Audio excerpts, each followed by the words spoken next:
Reinhardt, even approaching the 417 Lake Jessup area that we would not normally see, Candace, during these hours. But with this rain coming through, you could see DOT cam in several spots, white out conditions, and Goose's camera that he's providing that shot for us out there. You could see a lot of that nuisance ponding starting to build up on the roadways. So just when this passes does not mean the roadway conditions are going to get any better. It's just going to be the rain stop falling from the sky. Then we're going to have to move into the other portion of, listen, clean up and stuff like that. But based off of what you're saying, we could run into a lot of maybe branches down on Lake Mary Boulevard, east and west on 46A, H.E. Thomas, to include on 46 as well. And right now, I think we do have, my IFB just died, but if we have, I think Mark Lehman is on the phone. He is in Sanford. Yeah, Candace, hey, how are you? Talking to you. Yeah, we hear you, Mark. Go for it. Go for it. Sorry, they're changing. We are on Lake Mary Boulevard right now, near 1792. We're actually heading towards Lake Mary. It's very dark out here, as what you can see from our shot from the phone that we have on our dashboard.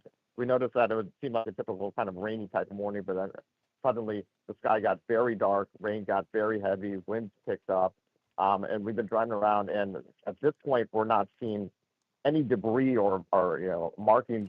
Some debris here we go on the side of the road here, some branches now as we're passing through, but no major damage that we're seeing so far at this point. But we just started driving around the area. We did see the Seminole County Fire Engine driving in around the area, seemed to be responding to possibly something related to the storm, but they were at the intersection of 1792, moved off from there, and they could be responding to another call at this point. But at this point, this is what we're seeing, this very heavy rain, dark skies. Feels like we had some strong winds move through the area, and still some pretty dicey conditions. So far, what we're seeing here on Lake Mary near the Sanford area as well.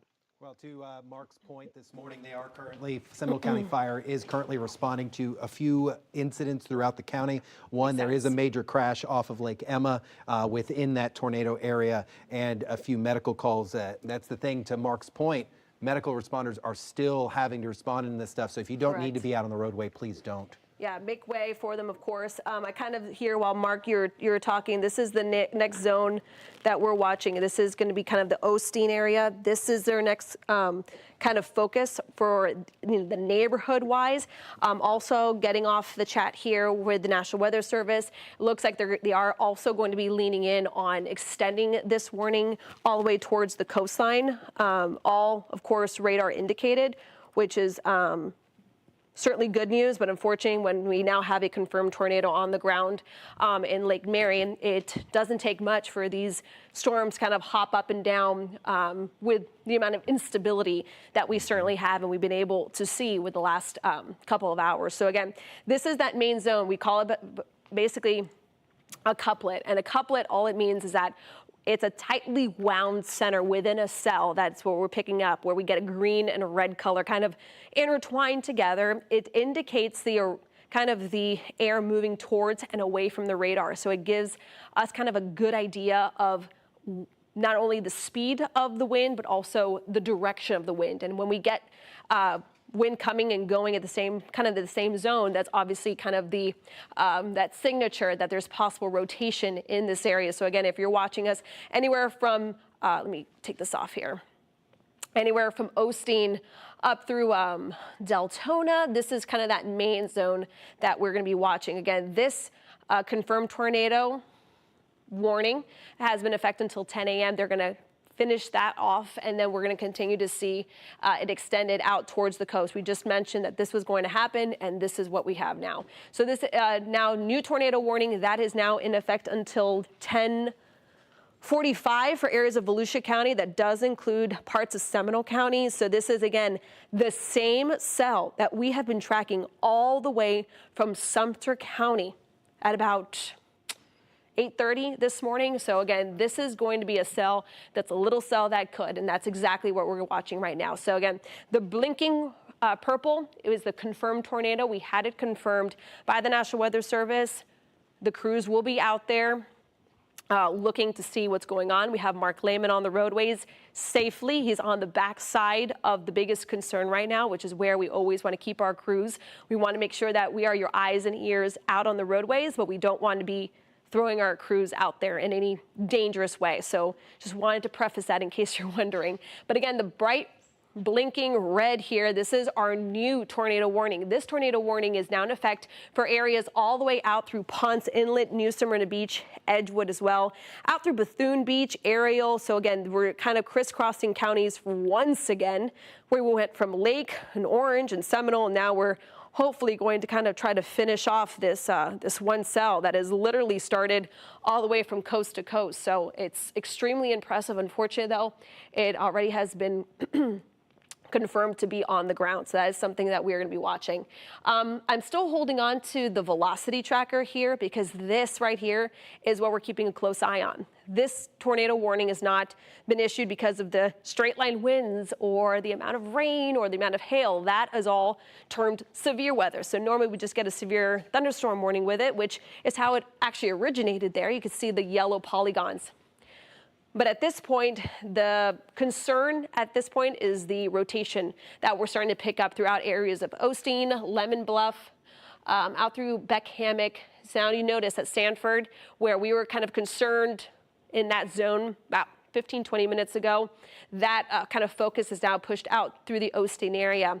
Also, within the last couple minutes, we're now starting to see a couple lightning strikes. That's also starting to get picked up as well on the radar. All kind of indications that this cell has still enough of a lift to actually produce a little bit. All right, so now we got Volusia County. I'm going to go for an actually deploy results 1 out to that area, Candace, just so we can get 2 vehicles out there. I know Goose and Mark are out there as well. We're going to push deploy results 1 as well. I'll be via phone with you here shortly, but I'm going to begin to head in that easterly direction, exactly where you're pinpointing now. Well, thank you for your help, bud. I appreciate it. I'm here for you. All right, and for the rest of Central Florida. Looking at here through Sanford, again, we have extended this tornado warning in effect until 10:45.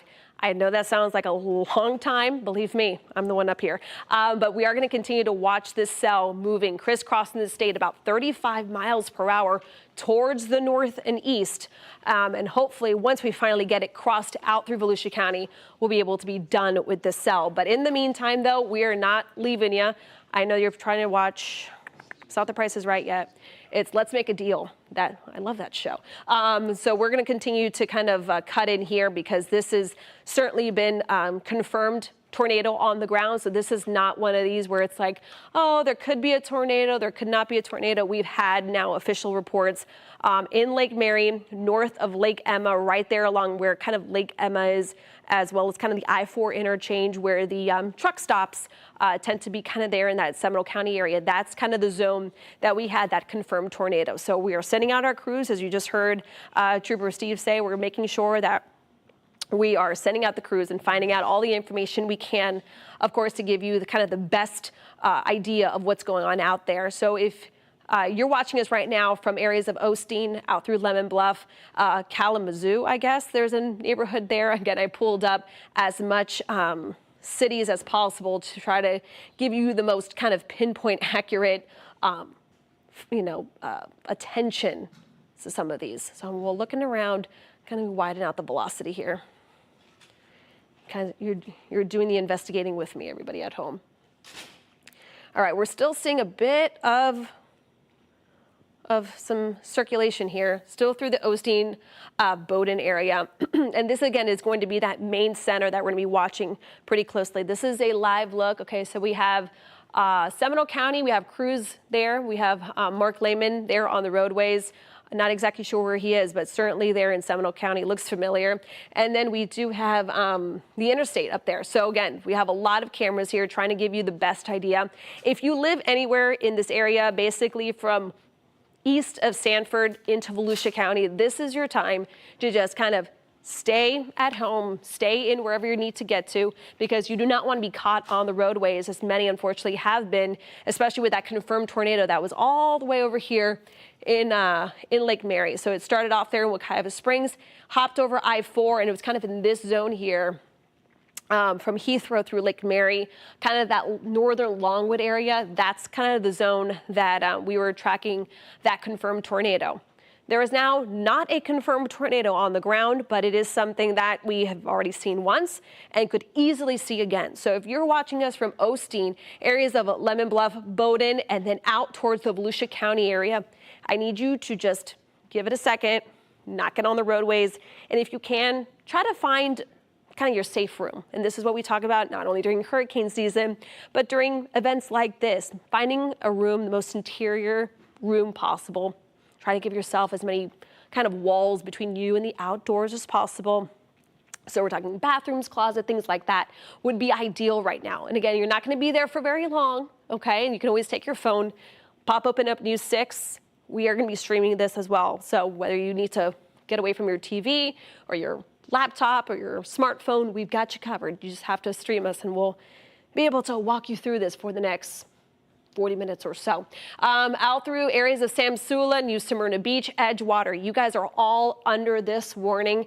And although you're not seeing the worst of it right now, especially areas, let's say, of Edgewater and Bethune Beach, we're just seeing some light rain at this point in time. But notice we're starting to get that wave of really heavy downpours approaching areas of Edgewater right along 95. So this is going to be that next zone that we're going to be watching pretty closely. Let me widen out the view. Yeah. All right, so let's see. Are they kind of pinpointing a spot, David? It looks like it. The gate to gate looks like it's tightening up. Yeah, right here. To the right, looks like it's headed for the Edgewater area. Okay. Just south of New Smyrna Beach. Looking for it. Kind of widening out the view. Right in through here. Yeah, so this is still kind of the same zone here that we're watching. There we go. So this is what we call, quick little fun fact, it's called gate-to-gate shear. Basically, it's that red and the greens kind of coming together. So it is tightening a little bit. This is not as tight as we've seen the cell actually hold on to.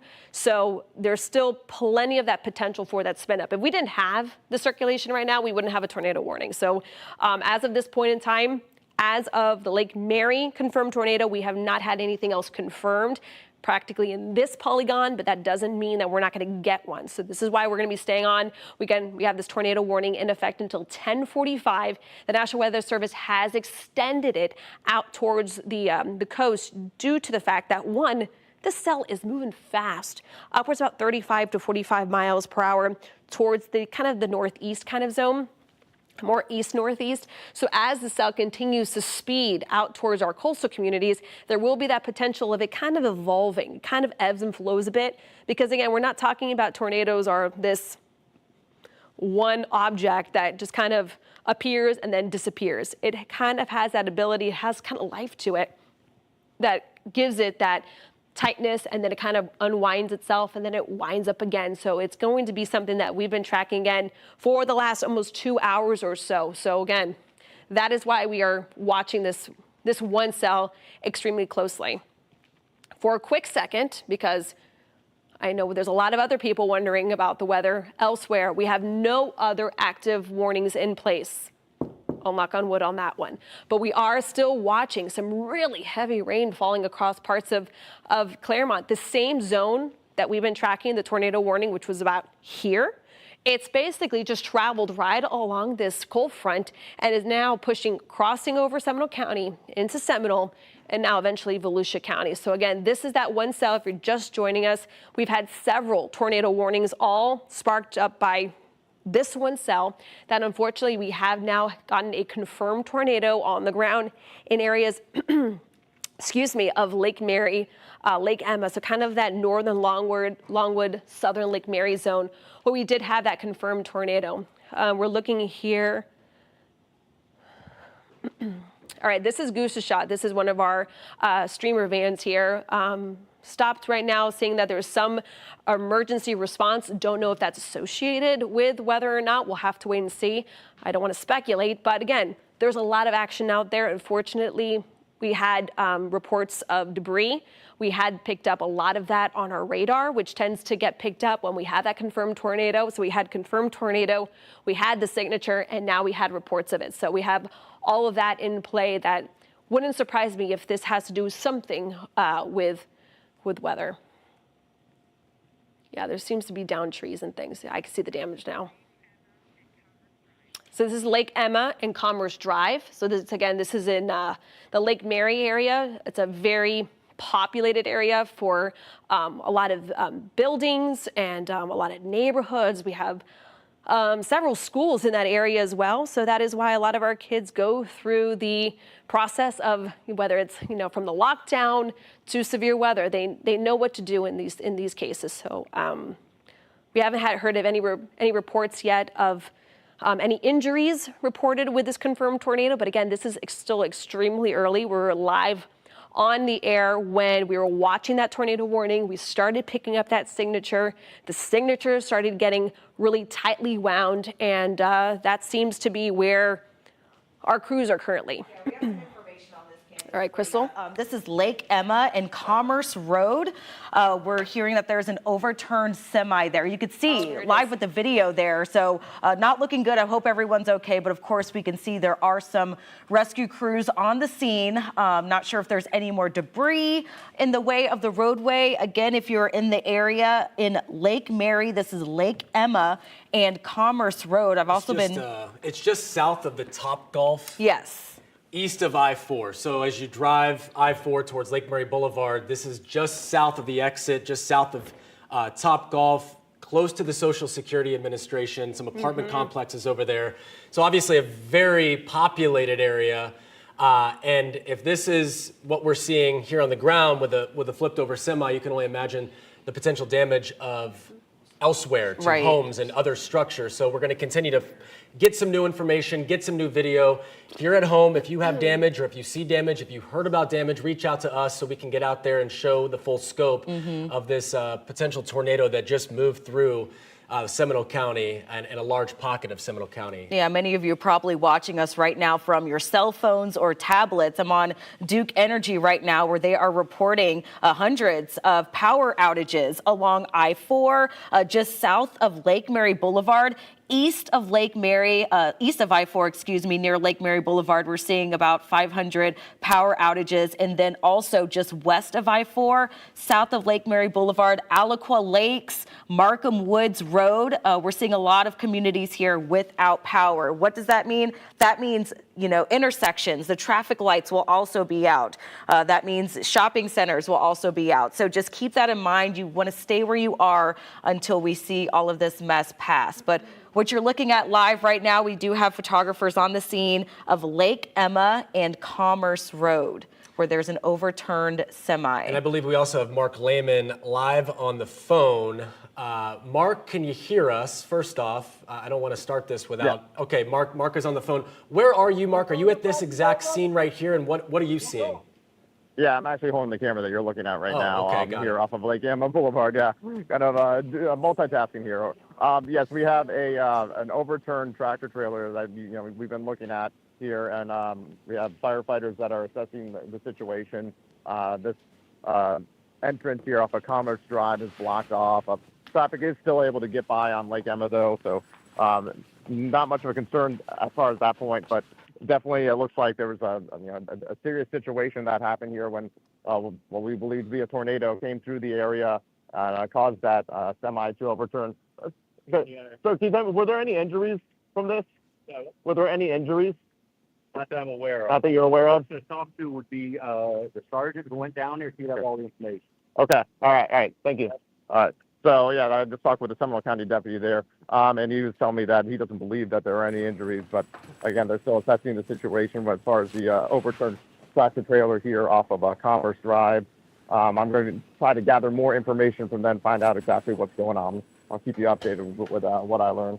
All right, sounds good. Mark Lehman reporting live from a really interesting scene here with a flipped over semi. The sheer volume of the wind, the high wind speeds coming through with that tornado.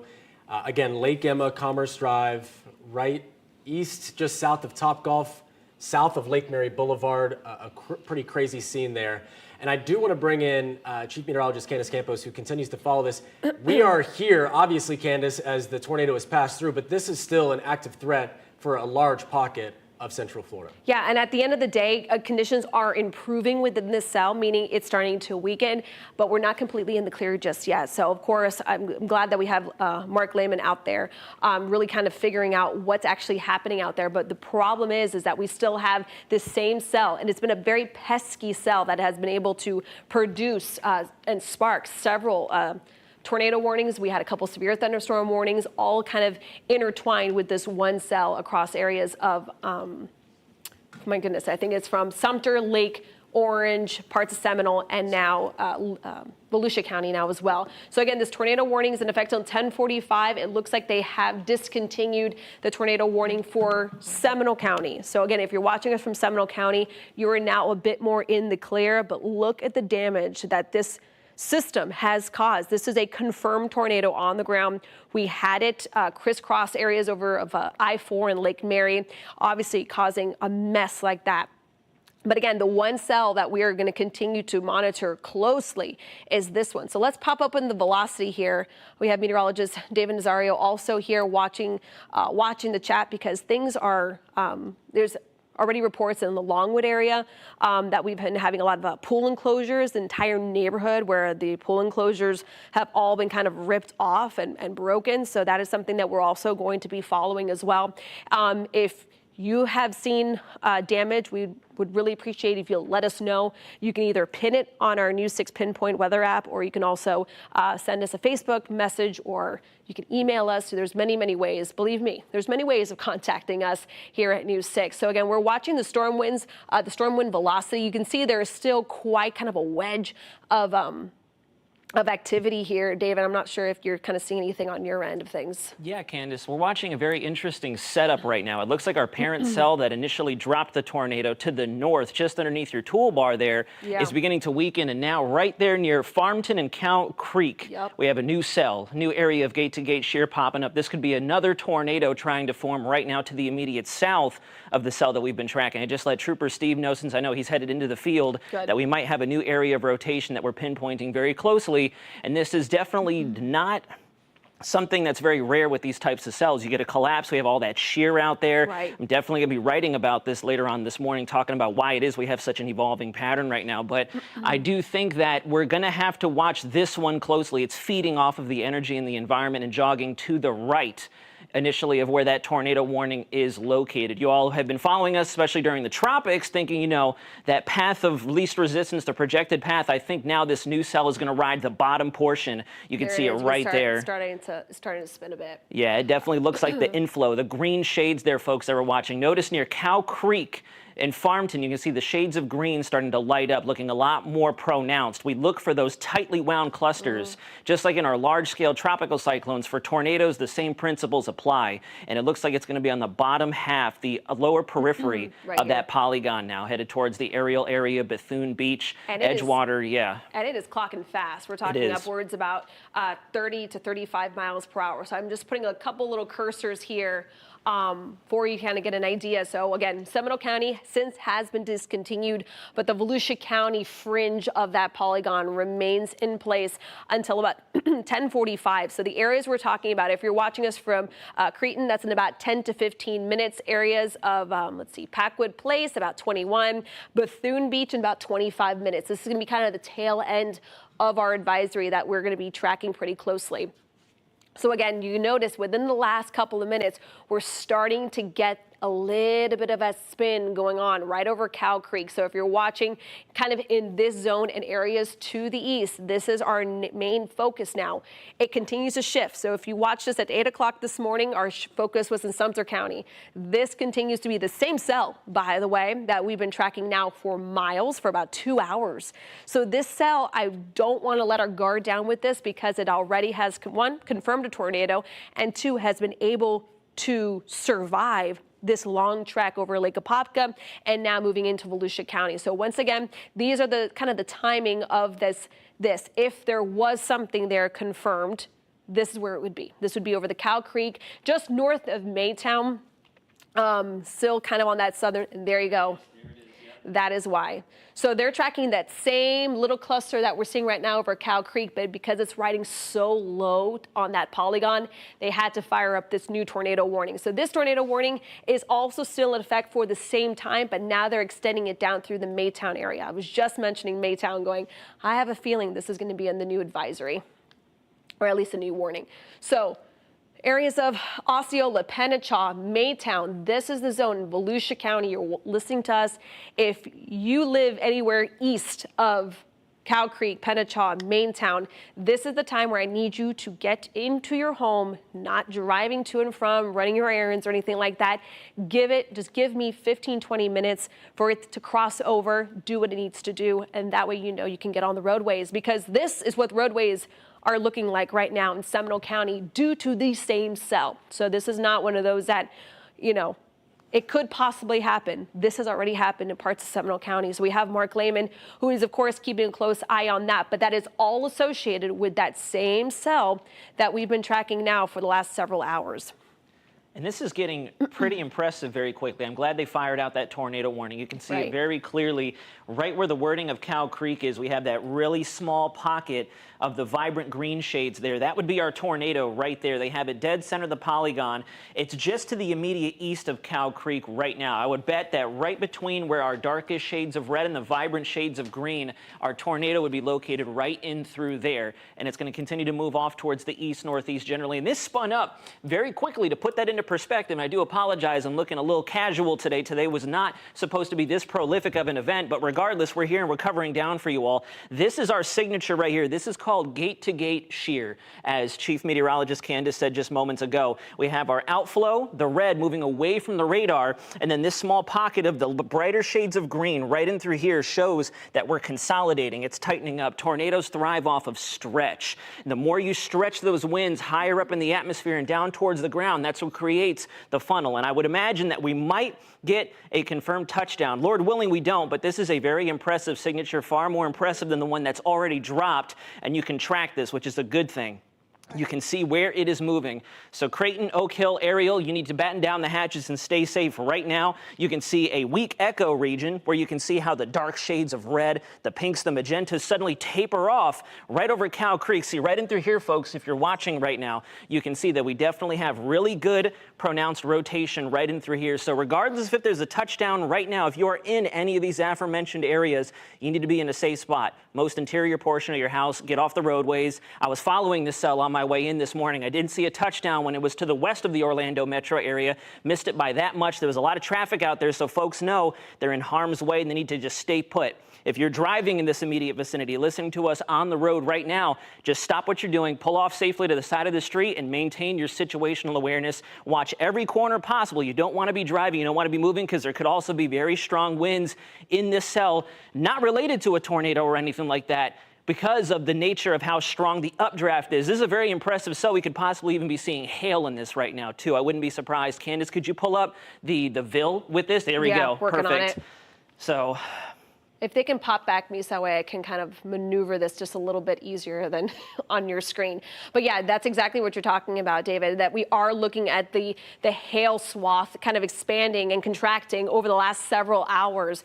And so you just can't let your guard down with this one cell, because it has already proven to be damaging. So we're looking at pea-sized hail, but we are picking up, look at this, picking up right here in this zone here on kind of the northern fringe of that circulation that we're seeing. We're clocking winds over about 60 miles per hour. So we are getting those wind gusts. We're getting those not just straight line winds, but the potential for that quick spin up. And all it needs to do is kind of pick up a little bit of that spin and kind of stretch it and create, unfortunately, another confirmed tornado. So again, when it came to, David, when it came to the confirmed tornado there in Lake Mary, we had a very, very well-defined kind of center of kind of that debris ball that we tend to see. We're not seeing that right now, which is good news. So there's certain things we have to look through. So our radar has different layers. So the reds and the greens, that's showing us a velocity. So we have to kind of keep peeling the layers and seeing kind of a different perspective, because we're not out there, we're not in the middle of the atmosphere, being able to kind of pinpoint that. So let's show you one more time. These are our, oh, goodness gracious. Yeah, there it is. So we're watching that tighten up pretty good. You can see there's Cow Creek. So it looks like they have kind of collapsed that original tornado warning, still holding on to Edgewater for just a little longer. Again, this is still 10:45, so we have a little bit of time left on the clock there. But this, once again, has now shifted. Before, it was kind of in this zone. It's starting to take more of that southerly track, which is why they extended that tornado warning a little further south. So we're talking Pennacha, Maytown, kind of seeing that gate-to-gate shear, which is what meteorologists call basically the velocity. We're starting to see a little bit of that spin. This, by the way, is not down at the surface. This is kind of in the more of those middle level kind of velocity trackers. So we're starting to see a spin going on in the sky. Now, if that spin continues to stretch down to the surface, then we could possibly get this blinking red to a blinking purple, showing a confirmed tornado, which it has already confirmed a tornado touchdown in the Lake Mary area, just off of I-4 and kind of Lake Emma, Lake Mary Boulevard. So again, this is a cell that certainly has already created a mess for parts of Central Florida. And it's, by the way, the same cell that we've been tracking since about 8 o'clock this morning. So of course, we're going to stay with you right here on News 6. If you're living in this area, whether it's areas of Maytown through Creighton, Ariel, Oak Hill, Eldora, all the way as far north as, it just jumped on me, as far north as Edgewater, this is the time to just kind of, as David said, kind of batten down the hatches just a little bit. Give yourself a little extra time. You do not need to be on the roads with this one because you're under a tornado warning. But the second reason for it is look at how much rain is falling right now. If we just kind of pop up the threats here, and I'm going to show you real quick, David, and you can continue to kind of see what's going on here. We're talking on average, we're talking rainfall rates about 2 inches of rain falling per hour. So this is kind of like blinding sheets of rain, which then kind of adds a new layer to the rain-wrapped tornado concern, where you might have a tornado down the block, you just can't see it because the rain is kind of all filled in. So you don't have a kind of a clear picture of the hazards that are literally across the street from you. So again, we're looking at possible pea-sized hail. We had wind gusts upwards of 60 miles per hour. We have torrential downpours. We have the lightning, all the different types of kind of signatures, David, that we're going to continue to watch, because at the end of the day, it's still out there, although it's looking a little better. All right, and while I'm going to keep looking at this, Trooper Steve, he is live in Results 1. He just kind of left a couple minutes ago. Where are you at, Steve? Right now, I just got off of I-4 at Lake Mary Boulevard, and the rain just started coming down pretty hard. So what you're seeing is the front dash camera of Results 1 right now, out in the rain. I'll shut the wipers off because, hey, I'm under an overhang right now. But a lot of traffic out on the roadway. It seems like you've said a lot of that dense stuff has moved through this area, but now this is where a lot of the problems will begin. Fire rescue getting ready to respond. Looks like they're headed down Lake Emma as well here within the next few. There's also that other incident on Lake Emma. I do believe fire rescue is responding to that Lake Emma crash with some hazmat material. It looks like Mark Lehman will be seeing more crews showing up there within the next few. But this is very busy time on our roadways. If you do not need to be out on the roadways, please don't. I'm going to begin to head east towards the rest of this mess as they're tracking it. Results 1 obviously built for stuff like this, but we are encouraging it. Let us do this stuff. Let us show you what's going on so that you do not need to be out and about in it. But the biggest thing that we're asking folks is obviously be careful out on the roadways. David provided some really good information. Look, if you find yourself in a situation where, hey, maybe I should not be out in this, or the conditions become too much, find yourself a parking lot, go ahead and pull over and just wait this stuff out, because as they're showing us, this stuff's going to move on through. We're going to have another just great Florida day, but we're going to have to be dealing with this stuff for quite some time. So I'll check in back with you guys within the next few minutes. I'm going to head east, and then anytime you guys, of course, want the camera, let me know, because we've got crews all over the place, guys. Thank you very much, Steve. We really appreciate it. Be safe out there, my friend. It looks like this feature is rocking. We've got 2, I wouldn't say pronounced tornadic signatures. The one that was previously tornado warned, I'm going to call that our parent, our mothership cell. It's getting ready to move off the coast. It looks like it has one last glimmer of hope to try to produce something. Let's hope it doesn't. Let's get it off the coast, and then we could admire it from a distance. This feature down here is rocking rapidly off towards the east, generally the east-northeast. It's getting ready to move right over interstate Interstate 95 right now. This is what we're looking at right in through here. You can see the vibrant shades of red right over Creighton, right along the I-95 corridor. Here's Maytown Road. Our tornado, if there is one, would be right in through this general area where you have the greens building in right up against the reds here. And this is, you can see, there you go, we get another update of the radar scan. These come in approximately 2.5 minutes at a time, and you can see we've gone from here to here. And I know it doesn't look like much because we're so zoomed in, but this is moving fairly steadily at about 30 to 35 miles an hour, maybe faster, which is also a good thing. It won't be able to hold that vertical stretch, which means we might not get anything too substantial out of this after all.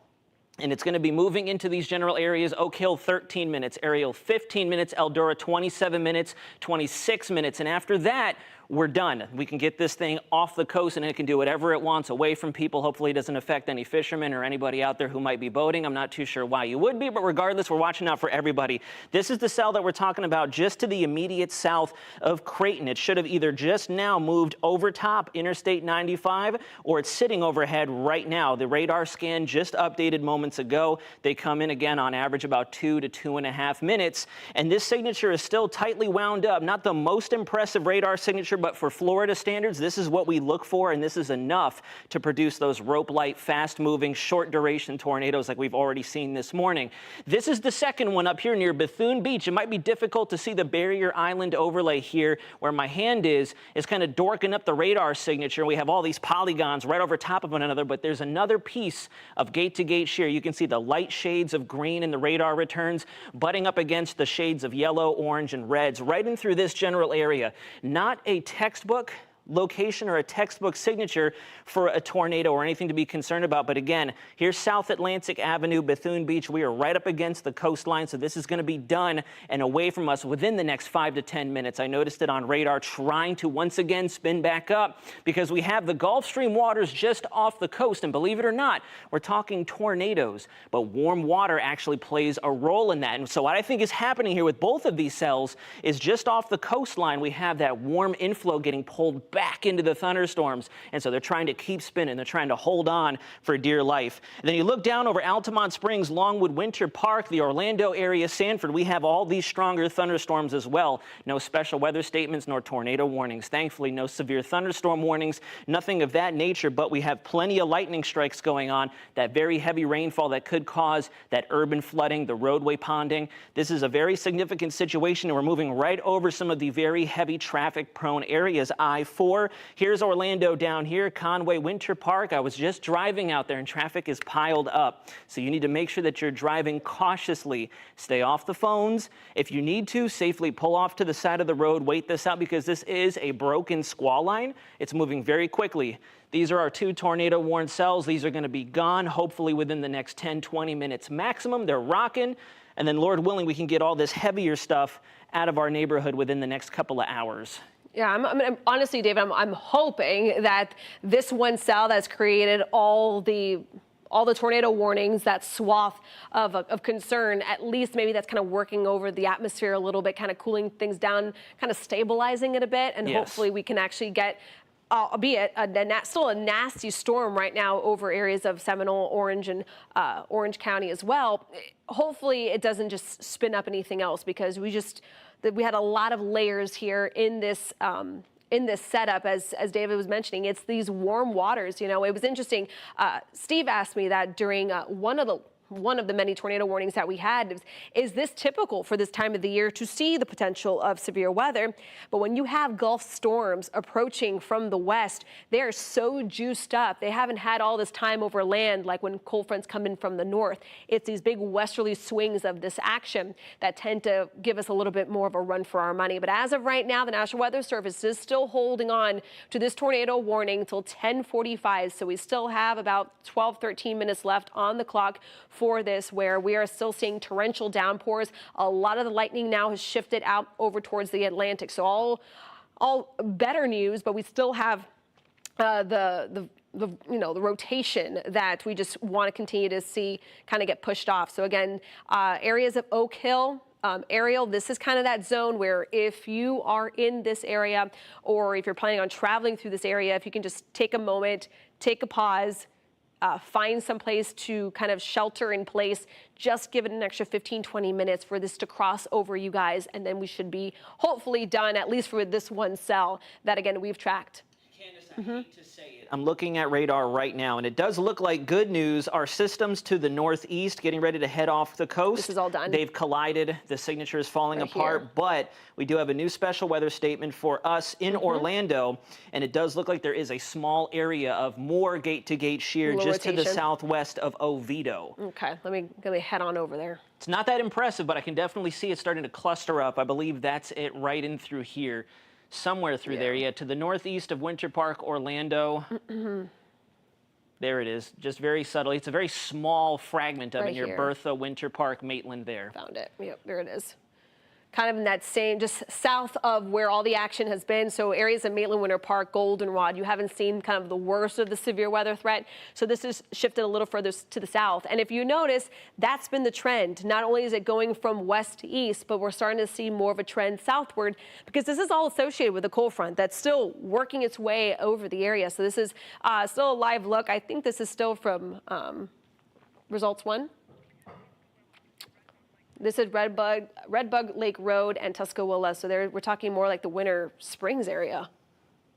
Is that kind of where we're at here? Yeah, okay, so we're still kind of on this zone. So a lot of our crews right now are kind of getting deployed out of our station. So they are making their way out across kind of the worst of the weather. And they're, of course, having to deal with some of this. So, of course, we're always trying to make sure that they're staying as safe as possible. So if you notice, a lot of our live shots here are our cars, our units are stopped. So that's certainly some good news because we do not want to put anybody in harm's way. And speaking of harm's way, this is still the one zone that we're really focused on. And David is there kind of in the wings, keeping a close tab on the other cell because at this point in time, we have one tornado warning, but we have another one that could get a little sneaky and kind of pop up behind this one cell. So again, tornado warning still for Volusia County until 10:45. We've got 10 more minutes. We need to get this circulation out towards the waters. And if it wants to spin up a nice little water spout, I could care less. All I need to do is get this one right now. Notice how quickly this center of this cell here, where kind of that concern is right there. That's what we call, again, that gate-to-gate shear, that zone that has that potential of showing that it's rotating. Just how much of it is actually making it down to the surface is still something that we're kind of still trying to figure out. So how do we find out if it's making it down to the surface? Our debris detector. Right now it's not picking up much, which is good news. We want to see kind of these light pink shades. We don't want any of those bright yellows and greens because that tends to show that whatever circulation is going on out there is actually picking up material, whether it's tree branches, whether it's light poles, parts of homes or businesses. So as of right now, we're not seeing any debris when it comes to that. But let me show you some of the threats right now. No big hail signatures, but talking about torrential rain right now. So if there is any rotation, it'd be happening right around the Oak Hill area, and that's the same area that is showing that little center here. So again, this is quickly moving out. It should be moving south of Eldora in the next 15 to 20 minutes. So there's South Atlantic. How's that other cell doing, David? It's not looking too impressive, thankfully. Okay, it looks like we are just about off the coast with our current tornado warning. We should be done here within just a few minutes. What does the chat really say? moving.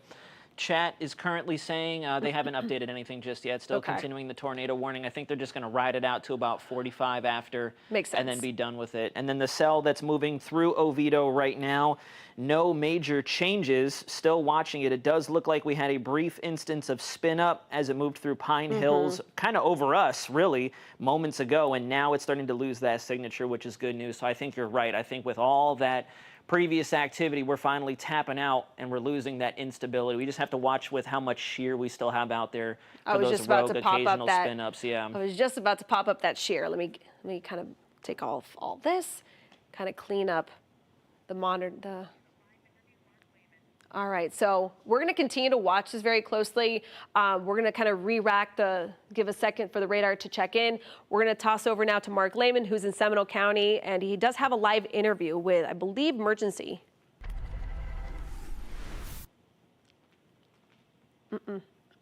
We have the overturned semi here behind us from this tornado that came through here early this morning. We're getting an update now. What can you tell me about the situation? Well, we did have a driver and his dog in the semi when it did get flipped by the wind event. They're both okay, and we're really grateful for that. So right now we are just getting prepared to clear the scene. What sort of other damage are you looking at here in this area? We're still finding out those details, so I don't have that list. We just know right now we're dealing with trying to get the road cleared again, and we're grateful again that the two people, the person and the dog that were in it, are safe. Now, we know there's some strong winds that move through this area. Do we have any reports of power lines that are possibly down? Any outages in the area? I haven't received those reports yet, so I do not know. What are you looking at the situation right now as far as cleanup? Right now, it's making sure that the vehicle, because they had to crimp a fuel line, that fuel line gets mitigated and they're able to remove this vehicle from the roadway. Do we have any fuel that spilled out of the semi when it overturned? A very minor amount. Okay. So you're just making sure that that doesn't worsen at this point. And then how long do you think it would be until you're able to get this cleaned up? I can't speculate that until the next group comes in and lets us know. What's your advice to people here in this area? My advice is that when we receive a tornado watch or warning, to make sure that you're off the road, and hopefully you have alerts set up on your phone, because it's very important to make sure that you're aware so you stay safe. Okay. And obviously a lot of activity here, so people should avoid the area as well. I would avoid the area for sure right now. Thank you. Okay. All right. Thank you very much. Again, that's the situation that we have out here in Lake Mary with this overturned semi that happened when the tornado came through here a short time ago. Again, no injuries associated with this. I actually spoke with the driver a little bit ago. He said he was okay, and looks like that is the situation right here. And I'll go ahead and toss it back to you. Up there where they are. All right, Mark, thank you so much. I mean, it's one of these things where you know the winds are picking up when it can flip a semi on its side. So I'm glad to see that, or hear that the driver is okay. This is a live look, this time from our coastline, kind of pointed back out towards the west. You can see just how dark and gloomy it is. This is basically, this is the downtown, the Daytona camera, right? Sorry, yeah, so this is where the camera is currently. It's kind of pointed out towards the west, but it's just to the south of that, which is where we're kind of seeing kind of the worst of the weather right now. It's still this tornado warning as of right now. It looks like they're still holding on to this tornado warning that will expire at 10:45. I do think this one will expire, and I think we'll be done when it comes to this cell, just because it's moving out into the open water. So let's show you real quick the velocity tracker here. There's still a little bit of rotation. So again, we're talking about a small line crew parked there. we're talking about a small group of people here from Eldora down through the Oak Hill area. There's still a little bit of a broad circulation, and now we're finally starting to see it cross over South Atlantic Avenue. I think within the next 5 to 10 minutes, obviously it's 10:41. So within the next 4 to 5 minutes, I think we're going to be able to expire. I don't even think they're going to cancel. I think it's just going to expire once it finally exits its way. Did they say that they're going to let it go? Yeah, they're just going to let it ride. They're going to let it It's like ride. with that latest scan, the greatest area of rotation is now offshore. So now Right. we can let it just do whatever we want, whatever Yeah. it wants. And listen, it could turn into a water spout and keep on heading out east. We don't mind. And then now that we're kind of starting to turn a corner with that one pesky cell, we're also watching for just crazy amounts of rain right now, falling in areas of Chuliota, just north of Lake Pickett, right along the 528 Alafaya Woods areas in and around Oviedo. We were picking up a little bit of rotation in the last couple minutes, but doesn't look like much right now. I'm not sure what I'm hearing right now, but out through Oviedo, it looks like most of it has kind of widened out. I don't see anything major right now when it comes to any rotation. Yeah, no pronounced signature. Thankfully, as it moved over the greater Oviedo area, it looks like it's really tapered off. We're going to continue to watch that very closely, though, as we move towards southern Volusia. It's getting ready to exit Seminole County, but I'm not liking the fact that everything is clustering up. That's exactly what we just saw with our previous tornado warnings. So we're going to watch that area because we're getting close to the East Coast, which is where these things try to fire back up again. We start getting that warm water kind of intertwined with it. Exactly. So there's that center. There's that little circulation that David was just mentioning. There it is. It's still just south of Eldora. As of now, it looks like most of it, the bulk of the rotation is heading out. I don't see it creating much of an issue from now until that 10:45 time slot. So now that I think most of that threat from that one cell is over, let's bring in Trooper Steve. He's live in Results 1. He was in the studio helping me a little while ago, and now he's out. He's like our little Swiss Army knife. Trooper Steve, are you there? Roger, okay, thank you. What's your name? Oh, I think we're hearing Mark's audio.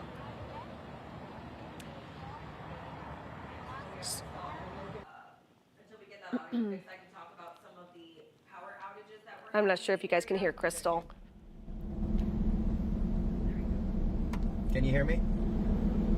All right, are we back? You guys can hear me now, right? All right, so this is how we do it. So I'm right now in the city of Sanford.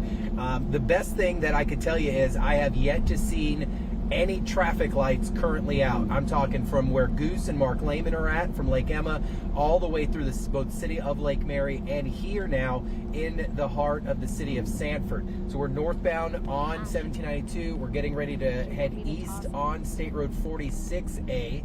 And head east here on 25th Street. This is really where that trail of the storm was kind of trickling through. Of course, you want to make sure that you're abiding by all traffic rules and stuff like that. Even when these storms are cutting through, you have to pay attention. But this is where we were talking about earlier, some of the concern of the construction zones. Luckily, these barrels do not appear to have been impacted too much. We have a few knocked down. Again, not a lot of this is just hyping you up. This is just making you completely aware of what could be happening out on the roadways. And you can just see what the difference is. I'll show you here. Front of Results 1 as we're headed eastbound on 25th, 46th towards the coast, then you can see how dark it is. But then we flip the camera behind and you can see it's much lighter behind me. So that as the storm moving through, you should be weather aware. You should know what town you're living in because they are giving you the information, they being our meteorologists. So if you've noticed that the storms move through, obviously go ahead and plan the rest of your day. But when you're hitting these roadways, you need to be careful because a lot of this ponding, guys, I have hit ponds that I didn't even know were in the middle of the road while I've been headed out here. But you can start to see a lot of people coming out and about. I even have construction crews beginning to make their way back out doing their thing. You can see a gentleman out here already working as this storm cleared through the Sanford area. So please be careful this morning as you're headed through. I'm going to begin to continue head towards the coast where our team is pinpointing a lot of this stuff. It doesn't seem that the storm's too far away from me. Hopefully, as we travel through Central Florida here, that we make sure that there are no traffic lights out. And if you do come across one, please report that. 511 on your phone to report any type of outage so that your local jurisdictions can get out there as quick as possible and get this stuff up and running. But the good thing is, team, I have yet to come across any traffic signal that is out. But of course, if it is out, you're treating it as a four-way stop. It is not a yield. Make sure that you're coming to a complete stop and that you're paying attention. And not necessarily for you, but for those other drivers out on the roadway. I'm going to continue to head east. We have another live stream up, keeping this shot up, and then you guys come to me at any time. But right now we're eastbound in Sanford at State Road 46 at Mellonville, and I am getting a tornado warning on my phone literally right now as I'm talking to you guys. That is covering the area until 10:45, just like our team of meteorologists have indicated. But for now, live inside Results 1, I'm going to send it back to you guys. All right, Trooper Steve, and luckily that tornado warning that popped up onto your phone on the new 6 Pinpoint Weather app, that has now finally been discontinued in the last minute or so. So with that being said, we have no official advisories on the board right now. So we had several tornado warnings, all primed by one cell that has now finally moved out to sea. It was right over Oak Hill, but I do want to show you real quick. These are the power outages. This is kind of an estimate, but I do want to show you, this is kind of the main areas that we've been watching, areas of of Seminole County. We're up to about 1,000 residents without power. A little higher the further north we are in Volusia County, up to about 7,000 people right now without power. So this is certainly a cell that has been able to create a lot of a mess within the last my goodness, how long has it been? 2 hours or so. But we're going to continue to watch this one that is still kind of stretches far west, is about Dr. Phillips here, in areas in and around Oak Ridge, Orlando. You can see some of the heavier rain still falling over parts of Metro Orlando as well. Now, most of this is not severe. This is just torrential downpours. This is still no joke. It still has some lightning embedded within it, and we know lightning can be deadly. It's one of these things that we need to also still respect the weather, even though it's not designated as severe weather. There's still plenty of rain and storms out there to pick from, down through University Park, Lake Pickett, down through Bithlo, Alafaya Woods, up through Buda as well, into Southmere, and then stretching into the Mims, Scottsmore. Now notice we're starting to see a lot of this action rather than just going straight from west to east. We're starting to see it sag a little further to the south. That is because we are going to be watching this very closely. All right, now we're going to toss it back. Now that we have no advisories, we're going to continue to watch this, David and I. We're going to toss it back now to the anchors that have a lot more information on some of the damage reports. Justin, Crystal. Yeah, Candace, so we do have a photojournalist, Kaya, out live out near Spanish Oak Trail and Markham Woods Road. Now, this is a very residential area. Justin and I were just taking a look over with the Google Maps, a lot of old trees. So you could see some downed. Looks like a porch or some sort of area back there, but that, I don't know. It's hard to make out because you have a vehicle tucked in between some downed trees. So I'm not quite sure the layout of this home before the storm passed through. But nevertheless, that looks significant and out of place. I can tell you that much. But just this area, just south of Alaqua Lakes Country Club, south of Alaqua Country Club, is, if you know this area, Markham Woods, it really is just east of, or just west of east, I-4. Yes, west. Okay, that's what I'm saying. Yeah, west of I-4, east of Wekiva Reserve and the springs out there and the wildlife area. So this is a very wooded area. So many huge trees. If you drive Markham Woods Road, you know how beautiful that drive is. A lot of mature canopy, trees. A lot of mature trees. Probably doesn't take much when you have a tornado on the ground. Obviously, you see damage like this, but yeah, a vehicle looks like a Toyota Sequoia right there, just with trees on top of it. I'm curious to see how that person's doing. I mean, it looked like they had their flashers on. But right, not sure if it's parked at a driveway or whatnot, or maybe somebody was driving it. We're still waiting to get some more details here, but you're looking live right now. I'm looking at the Duke Energy outage map, and this is that area where we are seeing hundreds of reported power outages. And I'm talking Markham Woods Road, Spanish Oak Trail. If you live along Wingfield Drive, Peachleaf, Smoke Tree, Earleaf, you are without power right now, according to Duke Energy. So we have crews all across Central Florida and, of course, Seminole County to try to show you what damage we're seeing live out on the roadways and in these neighborhoods. So it looks like there are some folks out there right now, maybe neighbors assessing the damage. I mean, that looks like a fan, clearly. So this was some sort of porch or little backyard hangout area. Maybe even a garage. I'm not quite sure. I can't tell. Again, I thought this was a backyard, but then I saw the vehicle and I'm like, what the heck's going on here? Nevertheless, we do have, I mean, it looks like a fan right there, some sort of maybe awning. Like an awning, yeah. Some sort of awning. There, look, that looks like the driveway, okay. So again, we don't want to speculate, but to have that vehicle where it is in the driveway right there, could it perhaps have been pushed by the wind all the way there? Maybe. Again, we're going to get some more information on that. Looks like they have quite a few bricks out here. It's unfortunate. We know so many people have home projects going on and things like that. And this area clearly was some sort of awning that was ripped apart by this tornado that came through this area. And remember, Justin, we just saw that overturned semi not far from this area along Lake Emma Road and Commerce Street. So the wind could have been very powerful, especially in this area. Not sure if there's any injuries involved here. We did see some folks outside live here with the camera. Not sure if they're assessing the damage or maybe they live nearby, checking on their neighbors. But again, we're seeing downed trees right there. Here's another look. This is a down stop sign, another area right here. Wow. With quite a few emergency personnel. This is Longwood. This is, yes, and based on watching this coverage, watching Candace, watching David, and watching the track of this tornado, clearly it was moving to the northeast. So this is a little south, a little west of Lake Mary Boulevard, but still really close, and it was on that northeast trajectory. And this area certainly has just, so much residential and so many, and then the Lake Mary Boulevard, obviously a lot of commercial. We know that there are homes and neighborhoods within that, but this area is super residential, not a ton of commercial space. You have neighborhoods like this where you have emergency personnel, stop signs down, just a really horrible situation on a Monday morning at 10:53 a.m.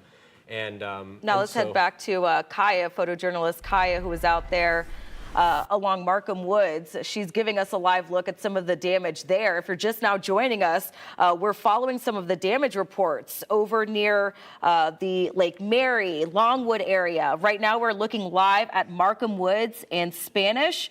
And as you can see, it looks like an awning overturned here. We have a lot of overturned trees, a vehicle out there toppled by trees. That has quite a bit of leaves in there. I am really curious to see how this Toyota Sequoia ended up where it is. Yeah. And whether it was parked there, I doubt it, considering it probably has the flashers on because it has a tree on top of it, I would imagine. But at the same time, I'm really curious to see where that car was parked before this tornado moved through. Yeah, so this is just one instance. And again, as we continue to get more reports, if you can tell us if you have damage, if you live in this area of Seminole County, the Longwood, Lake Mary area certainly seems to be the hardest hit at this point, based on what we have been gathering, based on what we have been hearing, based on what we have been seeing. This certainly seems to be the spot that has taken the biggest brunt of the brunt of this tornado. A pool there that has quite a few leaves in it. I feel for this family. I can't. I mean, it stinks. It really does. There's no other way to put it. To have an awning down like this, clearly a really cool backyard area a backyard area that, they have a pool right there, a nice awning, a great hangout, a couple of awnings it looks like, and so you can't help but feel for these folks, unfortunately, for this situation. And now we're switching over to that scene that we told you about along Lake Emma Road in Commerce, where that flipped over semi. We did hear from first responders that there was a driver and a pet, a dog, in that semi when it flipped over. Good news, though, everyone's okay. No major injuries involved here, but they're going to have to work to get that semi turned back upright and out of the way of that area. So just know if you're in that area, if you're traveling, try to stay off the roads until they can get everything cleaned up. Again, there could be some debris, some power outages that's affecting some of the intersections in that area. Our reporter, Mark Lehman, was out there talking to first responders. He said he even spoke to that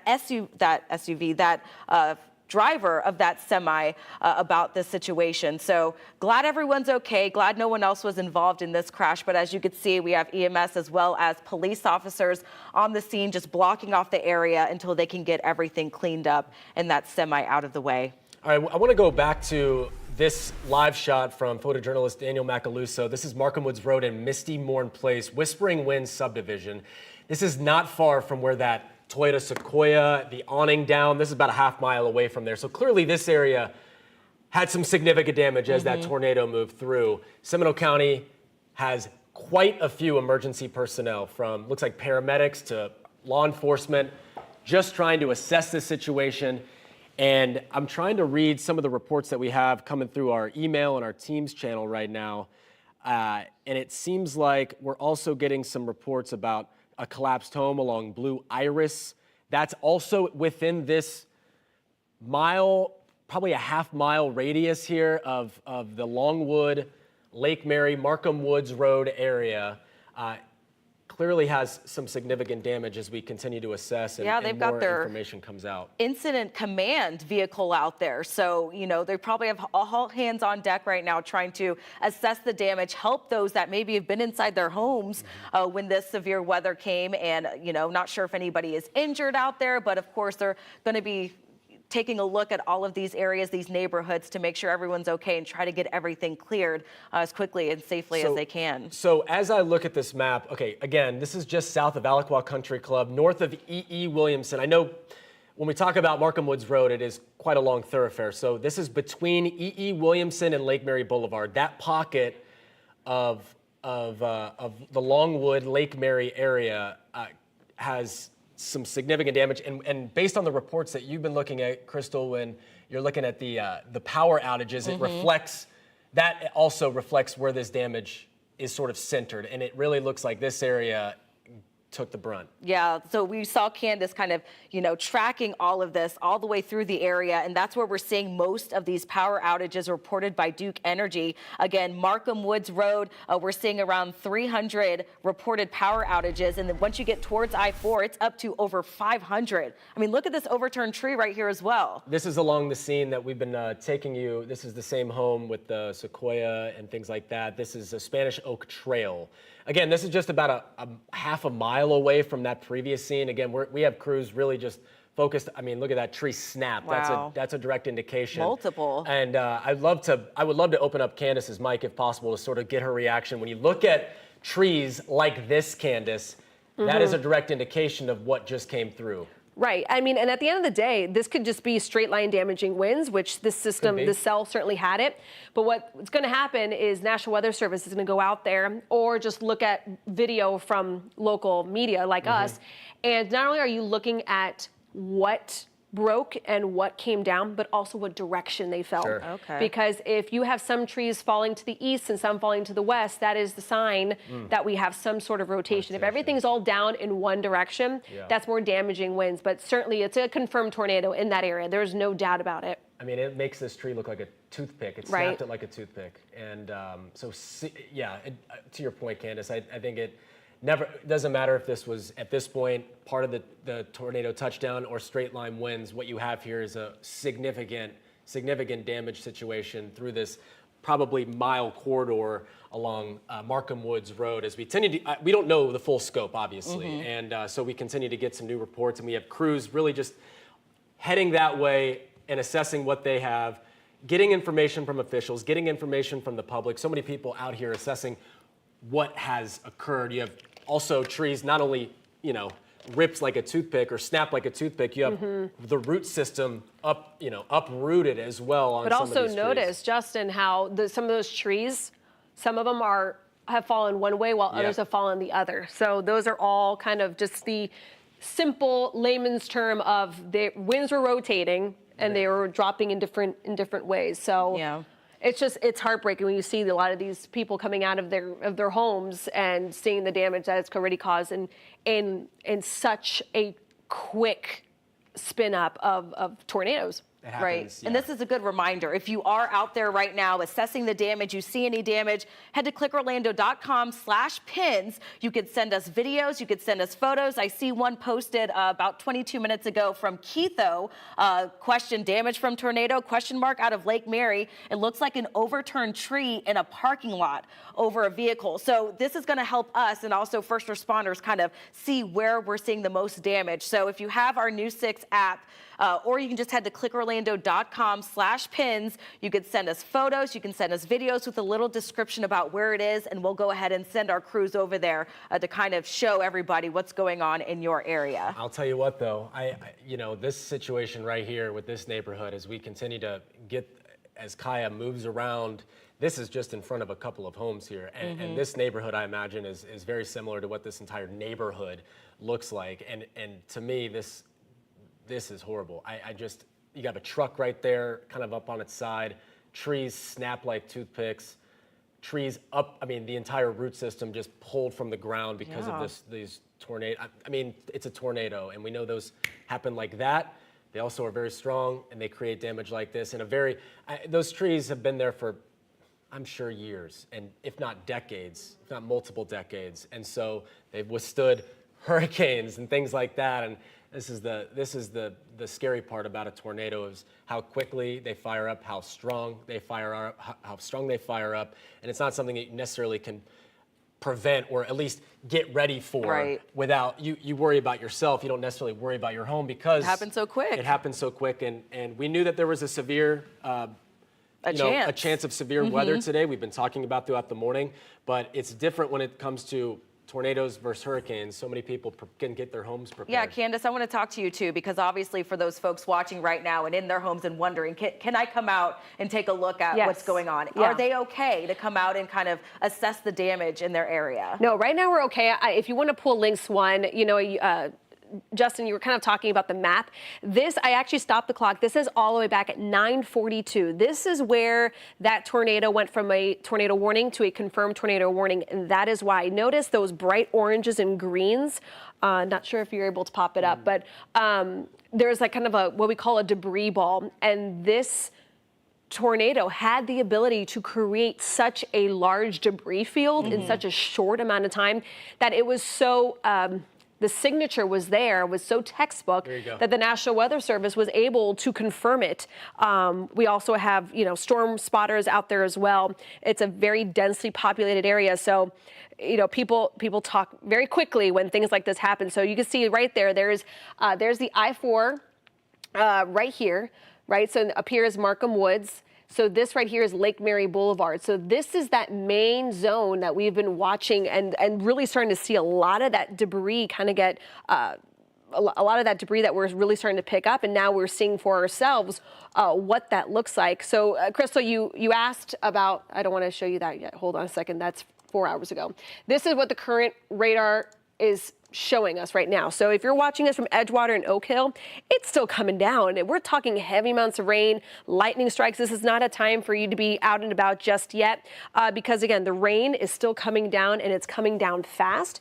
And then on top of that, we also have lightning kind of embedded within it as well. So there is still a lot to kind of get through. The good news is it's not that it's in a severe category, which is certainly something that we've seen now for quite some time. A little further towards, kind of towards the west and south there, we're talking areas in and around University Park, Azalea Park, Lake Pickett. We're starting to watch a little bit of possible rotation here that we're going to be kind of closely monitoring. So while you guys are also showing us what's happening down at the surface, we're also still keeping a close tab on little kind of signatures like this around University Park that's still not completely in the clear, but it is certainly something that conditions are looking better and they're improving. The only problem is that there's still a couple little signs, little signals that we're going to have to really closely watch over the next probably the next 30 to 45 minutes and see how kind of these cells kind of evolve and ebb and flow about as it moves a little bit further towards the east. But again, if you're watching us though from Kissimmee, St. Cloud, you guys haven't seen much just yet, but just along I-4 north of Davenport into the Campbell area, St. Cloud, these are kind of the areas, just some of those what I would call more of those afternoon bubble up scattered showers and thunderstorms right now. It's not the afternoon yet. Again, we really were pinpointing it, the arrival along the I-4 corridor around 11, 12 o'clock. So the kind of timing, give or take an hour, it verified pretty well. It's just that was one cell that created, remember we were talking about it in the morning show, Justin and Crystal, that there was an isolated severe threat. And that's exactly what we saw, guys, when it comes to how isolated it was. It was one cell that created all this mess. But there's still plenty of rain out there. We're going to be watching very closely to make sure nothing else spins up. But we're going to toss it back to you guys. And, there's still emergency crews, as you can see live here, of a semi-truck that overturned off Lake Emma Road and Commerce Drive in Lake Mary. We're told that the driver and his dog that was in there at the time is okay. Our reporter on the scene actually spoke with that driver just moments ago, and here's what he had to say. He said he was feeling nervous. He was very scared when the vehicle just lifted off the air and then just hit the ground. So he was laying actually in the back of the truck. He was just resting when it happened.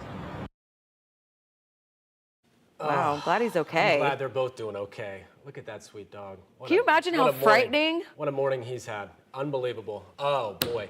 Glad they're doing both okay. Yeah, that's again, we have that area of Lake Mary Boulevard that experienced that tornado as well. A lot of commercial, a lot of retail out there, also some neighborhoods. And then at the same time, we've been watching what's been happening and the impact of this tornado on the other side of I-4, closer to Longwood, the Longwood, Markham Woods area where trees down, trees are down, trees are on homes. Awnings over. Yeah, really bad situation there. Meantime, we have Trooper Steve on the road. He hit the road in Results 1, and now he is joining us live in Sanford. So, Steve, What have you seen? Are you seeing damage there? Are you seeing flooding there? Surprisingly, guys, the one thing we haven't been talking about a lot, I'm seeing the flooding. The flooding is back, and it's kind of severe in very small spots. So a lot of our intersections. I am here in the city of Sanford right now, right off of Celery, just south of the entertainment kind of downtown area. And this is one of those roads completely underwater right now. I just had an e-bicyclist try to go through this, and I was like, brother, it ain't happening. And he tried to take his luck. He stopped and he turned around. I was like, if the truck's barely going to get through it, an e-bike's definitely not going to get through it. So the biggest thing, guys, is these intersections are underwater, and these are mostly the residential areas. You can see here.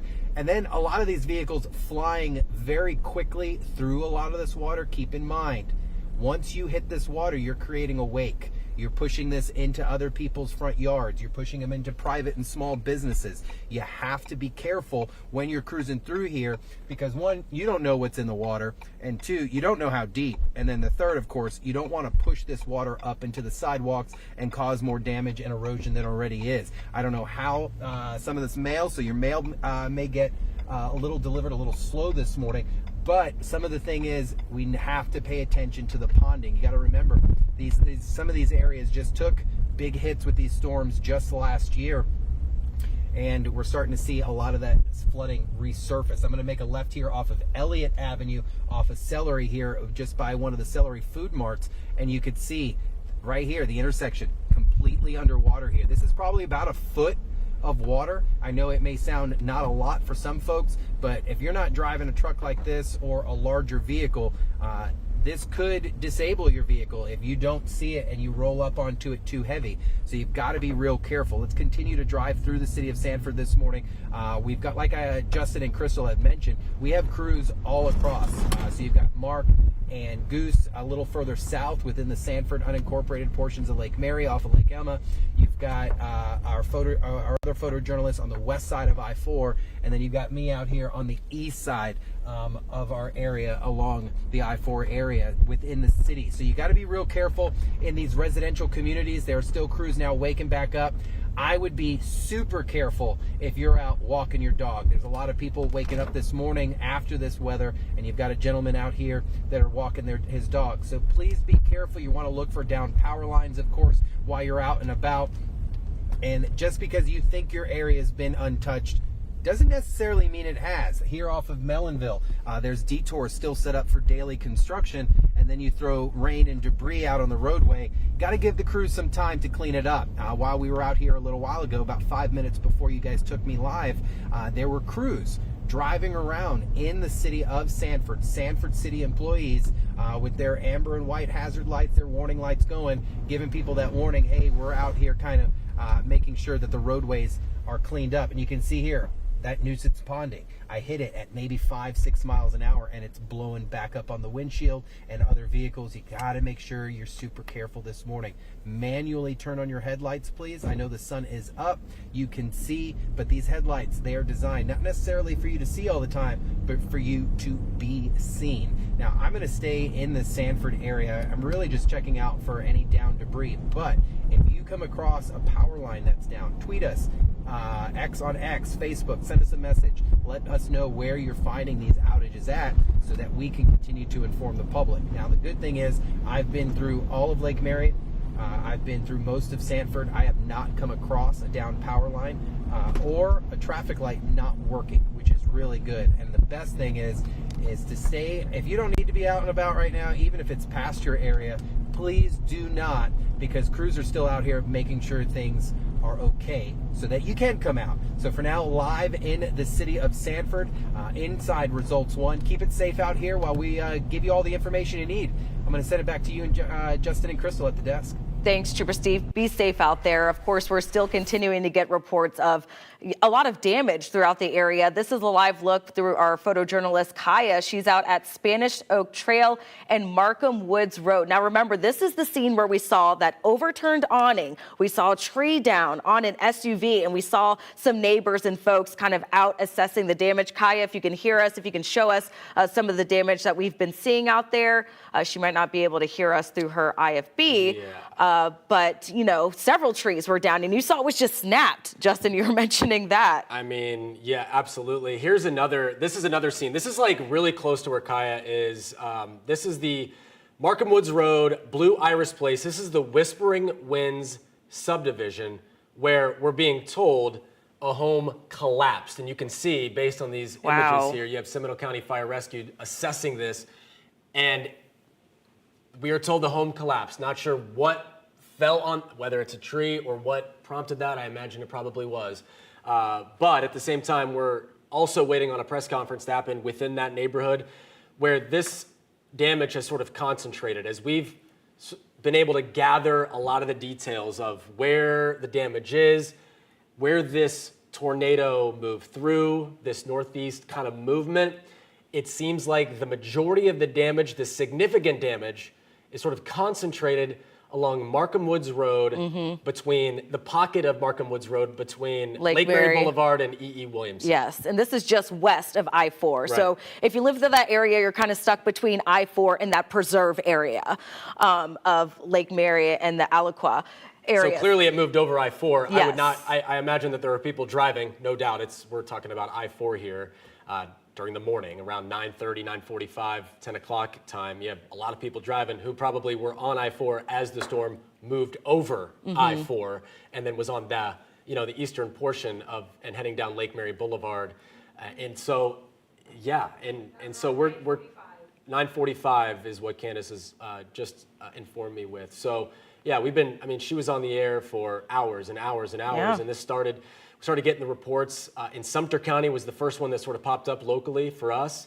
And then as it sort of made its trek east, got a little bit more teeth into it. And clearly this pocket of Longwood, Lake Mary in Seminole County has taken the most damage that we have been able to assess to this point. So it looks like Seminole County will be giving us a briefing in about 2 minutes. So of course, we're going to bring that to you live again, because it appears that a home has collapsed along Blue Iris. We're not sure if anybody was inside or, the cause of that. So we're still keeping an eye. But if you are in that area, and Justin was talking about where we were seeing a majority of the damage just west of I-4, that's where we're seeing a lot of power outages as well. I'm keeping updated here with Duke Energy, and it looks like a little under 1,000 right now reported power outages between Lake Mary all the way down towards E.E. Williams Road.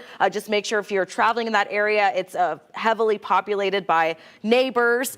So let's go ahead and get out there right now live in Seminole County. It looks like they're about to give that briefing along Blue Iris. Yeah, let me turn mine off so nothing crazy happens.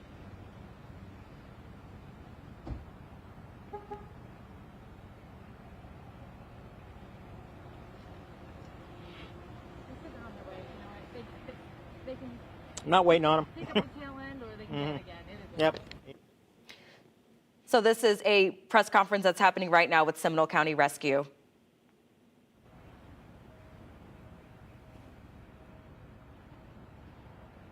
Okay. Good morning. This is Todd Zellers with the Seminole County Fire Department. We received a call this morning, approximately 0940, for a collapsed structure due to a weather-related issue. On arrival, we found one completely collapsed structure, one partially collapsed structure. Fortunately, all the occupants were able to self-extricate from the homes, and there are no injuries at this time. It does appear there is a lot of severe damage running across the area out here on Markham Woods Road. There are down power lines, trees in the roads, and debris everywhere. If you could avoid the area, please do so. Assistant Chief Zellers, can you tell us the name of the neighborhood that you were in this morning? We were on Blue Iris Court, near the Wingfield subdivision, and we are currently established a unified command with the Seminole County Sheriff's Department and with emergency management, doing wide area searches to ensure that no one else is injured or there is other damage. You were on the scene. Describe what you can in your words, what you saw. It was lots of debris in the roadway. We had to work our way around a downed tree in the roadway to gain access to the house. The house was collapsed on all sides with the exception of one corner of the house in the front, which is where the residents happened to be occupying. Talk to me a little bit about just preparing for a tornado. I mean, you just never know what's going to happen. It happens so fast.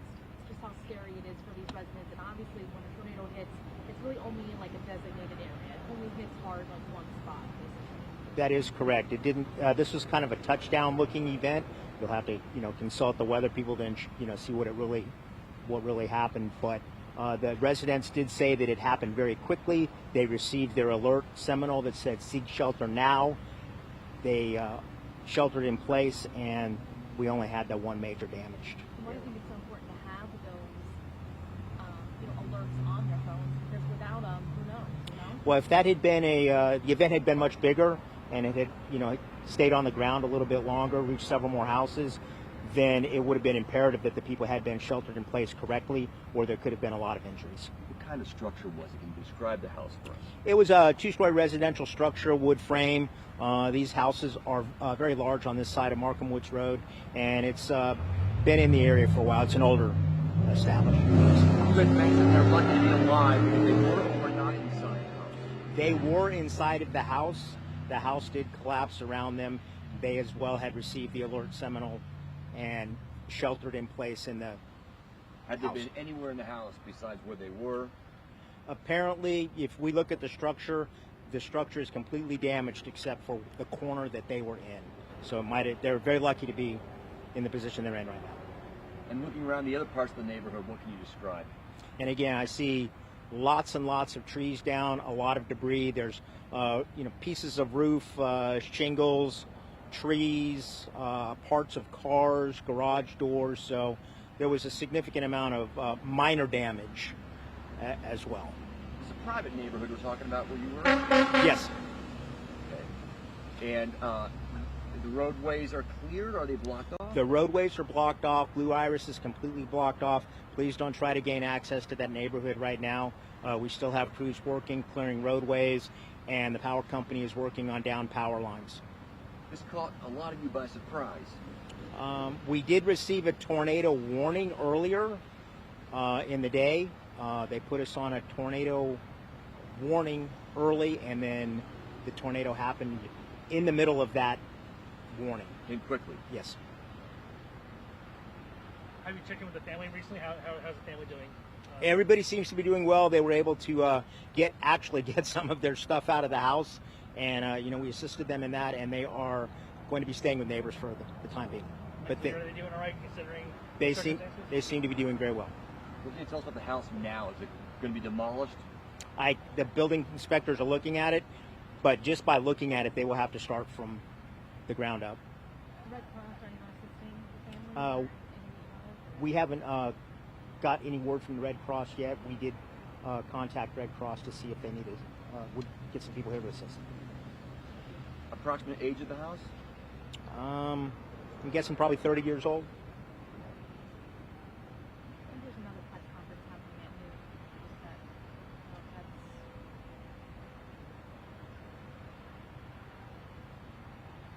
We just got an email from Doreen from Seminole County Fire Department.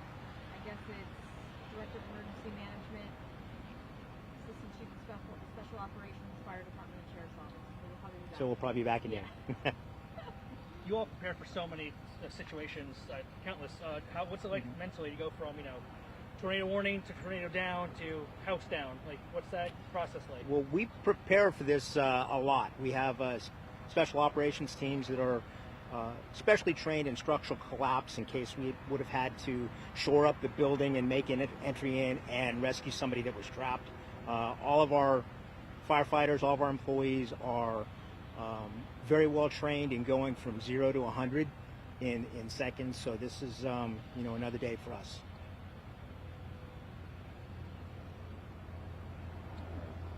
Chief Zellers, thank you very much.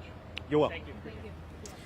All right, well, a really unfortunate situation for a family living in that home where it collapsed. But I will say, as we continue to get some new information from the Seminole County Fire Department here's another look at the house where this happened. Okay, so this is a collapsed home on all sides, except for the side of the house where the residents were sheltering in place. They got the alert. They sheltered in a corner. They sheltered in the corner, and it just so happened that corner of the house did not collapse and likely saved their life. lives because of where they sheltered in place. That's which why is it's just so important insane. when you get these alerts on your phone. You know, you pay attention, you enable them so that if something like this were to happen and you might have been inside your house, you seek shelter, right? So that, you know, this could have been easily a deadly incident, you know? A fire official said that that is a two-story house. It was a two-story house. Unfortunately, they're likely going to have to just knock it down and rebuild. It was an older home.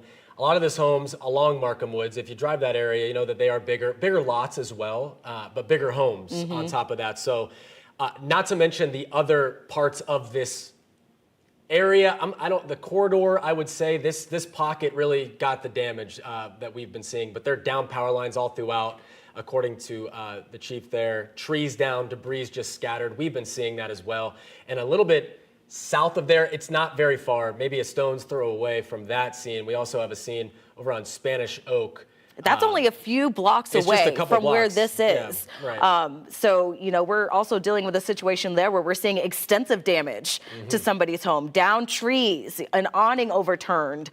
So if this is indicative of what the rest of the area looks like, I mean, Seminole County Fire Rescue said that they have a unified command set up. They basically had to block off all the roadways so that they can get in there and assess the damage, get the power lines up, you know, clear all the trees. It's going to take a lot of time. And then we just got these images in. This is, again, this same sort of neighborhood, this area of Longwood, right off Markham Woods, right near Aliqua Lakes. You can see the pool screen, just no chance against the sheer force of a tornado. So they're going to have some significant damage to clean up there. And I imagine that this house is one of a handful, if not more, homes that have some sort of damage as a tornado moves through, and you see this, and fortunately for this home, again, we're just seeing, I imagine just going through a tornado and you're inside your home. We know so many people work from home, it's a Monday, what have you, but to hear that, to have it come over your home and not know what, other than just sheltering in place, finding that safe place, right, and just hanging out for that couple of minute stretch, it's got to be the most terrifying experience that these folks unfortunately dealt with. And to see your house just collapse around you. That one especially. That one especially. But I think they are counting their lucky stars this morning. As our crews, drive along Markham Woods Road in Longwood, they've noticed a lot of down trees, some down power lines. This is a picture from Seminole County Fire showing firefighters that are working right now to remove those fallen limbs along Blue Iris Place in Whispering Winds subdivision. And they did mention, they shut down the roadway. So if you're trying to travel through that area, you will not be able to get through. Give them some time to get everything cleared up and safe so that you can get back into that area, especially those folks maybe at work or at school right now, and they're watching and saying, I want to check my house and make sure everything's okay. Give it some time before you head out in that area. Yeah, I mean, you have to think too, in this digital age where everyone has probably a Ring camera or some sort of camera at their home, they were relying on that. If they lost power, they won't have access right now. They won't have access right now. So they want to go see that in person if they are at work, if they're at school, what have you. We want to go back to the scene on Spanish Oak Trail, right off of Markham Woods as well. This is, again, this entire area just south of Aliqua Country Club. And this home here, we've been at this scene throughout the last hour or so, and they have trees that are snapped like toothpicks. You have the trees uprooted as well, scattered in all direction. This is wow. Look at this mess. Scene. I mean, look at that. Just nothing can stop that. And we've already seen that there's a car very badly damaged. It looks like a bunch of trees may have fallen on it. So there you go with that. A lot of down trees, as you could see, limbs, pieces of a home. I don't know if there's some construction going on around here, but we saw, there's the SUV that we were talking about. No, that's a different SUV. That looks like a Ford Escape of some sort with the back window that clearly was punched out by a tree or something along those lines. And yeah, I mean, it's not just damage to homes, it's damage to vehicles.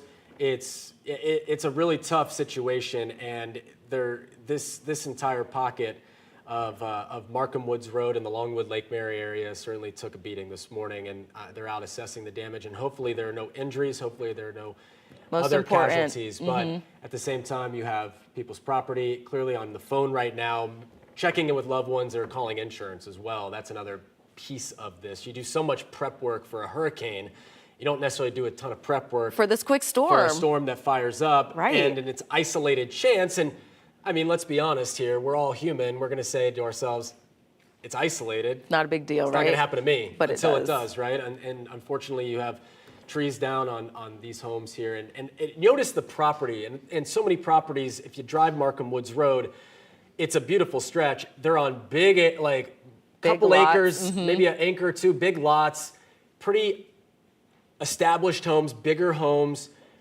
And lots of pools, lots of mature trees. And as you can see, lots of trees. And there's nothing you can necessarily do to stop a tree from falling in a tornado. So. Yeah, we have crews scattered all around these areas where we're seeing this damage. So if you are safely out there, maybe in an area that has some damage, snap a photo, maybe get some video. You can post it on our pins page, clickorlando.com/pins. Just give us a little bit of information on where you are. And I want to bring in Chief Meteorologist Candace Campos now. And you heard the chief there of Seminole County Fire discussing what happened a couple of blocks away from that scene, Candace. I mean, we had a collapsed home, a two-story home that collapsed on all sides, except for the side of the house where the residents who lived there were sheltering in place. Yeah. You always stress, certainly when hurricane time, but when you have tornado coverage like this, to find a safe place. Clearly, these folks knew where the safe place in their house was, and that's a direct sign of things that's why we preach this. Yeah, I mean, and it's one of those things where it's like, we go through so many of these tornado warnings and it almost becomes like, well, it's, we're not expecting it to actually get down to the ground until it does, right? And then that's when things get scary. And so no matter what, anytime you get a tornado warning, the good news is with us here in Central Florida, these tornado warnings don't last long, right? They move through so quickly because most of the time they're associated with cold fronts like what we're dealing with right now. There is a new area that I do want to kind of pinpoint here. We are watching a new severe thunderstorm warning that is now in effect. This is, again, just severe weather, which, by the way, still could be damaging. It could still be dangerous. Is this kind of the weather that you need to actually shelter in place? Not the case, but I just wanted to show you that we are still not completely in the clear when it comes to that severe weather threat. We talked about it all morning long. I know sometimes it feels like we always talk about the threat for severe weather, the threat for severe weather. There was an isolated concern, and all of that damage that you saw was from one storm. So when we talk about an isolated risk for a strong to severe storm, this is the setup that we're talking about. It's not widespread. It did not affect every neighborhood or the majority of it. Wasn't a tropical system, but it was an isolated threat, and even an isolated threat can cause damage like that. So glad to hear that family was okay because they were in their safe space. They did what they needed to do. This is the severe thunderstorm warning that is in effect for parts of Orange County, parts of Osceola County as well. They're just north of St. Cloud until 11:45.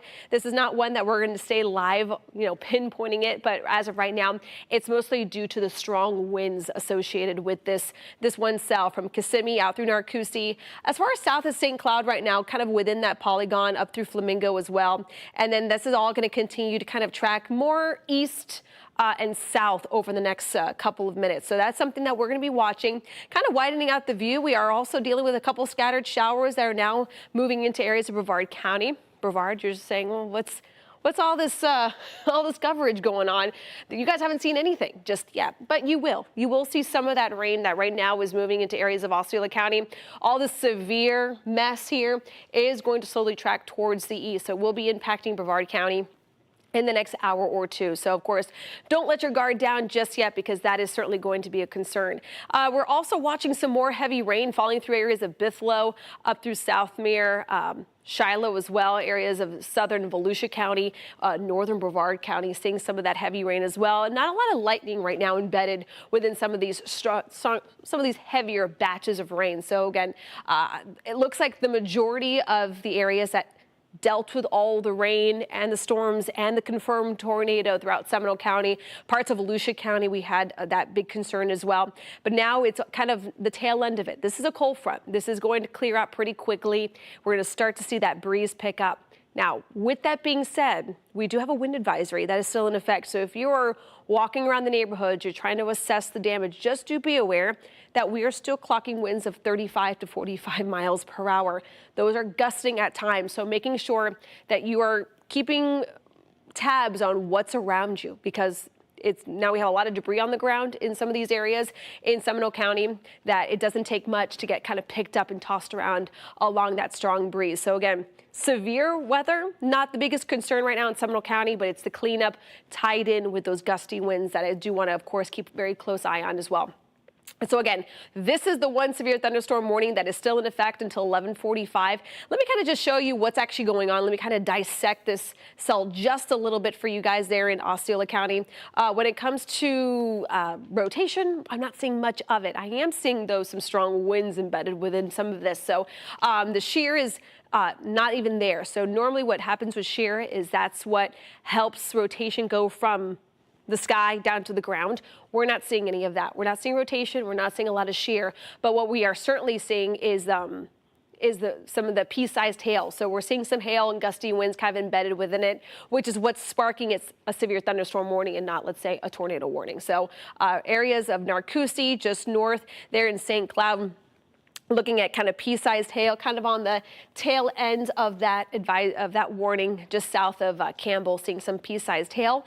But in the meantime, kind of mix into it, we're seeing about 1 inch to 2 inches of rain falling per hour in some of these locations. So as Trooper Steve, for instance, has been out there, he's not picking up any severe weather there, but he's now really starting to find a lot of areas that the grounds haven't been able to absorb all the torrential downpours that came so quickly early this morning. So flooding certainly is going to be another concern for the next couple of hours. Just, at the end of the day, kind of letting a lot of that water kind of soak into our soil is certainly beneficial, but unfortunately it's coming in the way of the potential for severe weather and, of course, tornado concerns.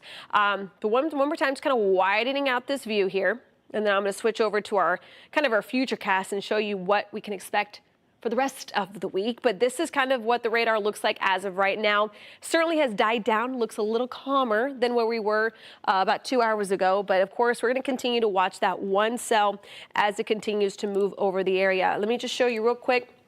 The future cast here shows the bulk of the rain is kind of pretty much out of here. We will have a couple more lingering showers and thunderstorms developing till about the lunchtime hour, and then things clearing out. That cold front will finally come through. Notice how quickly the skies will clear.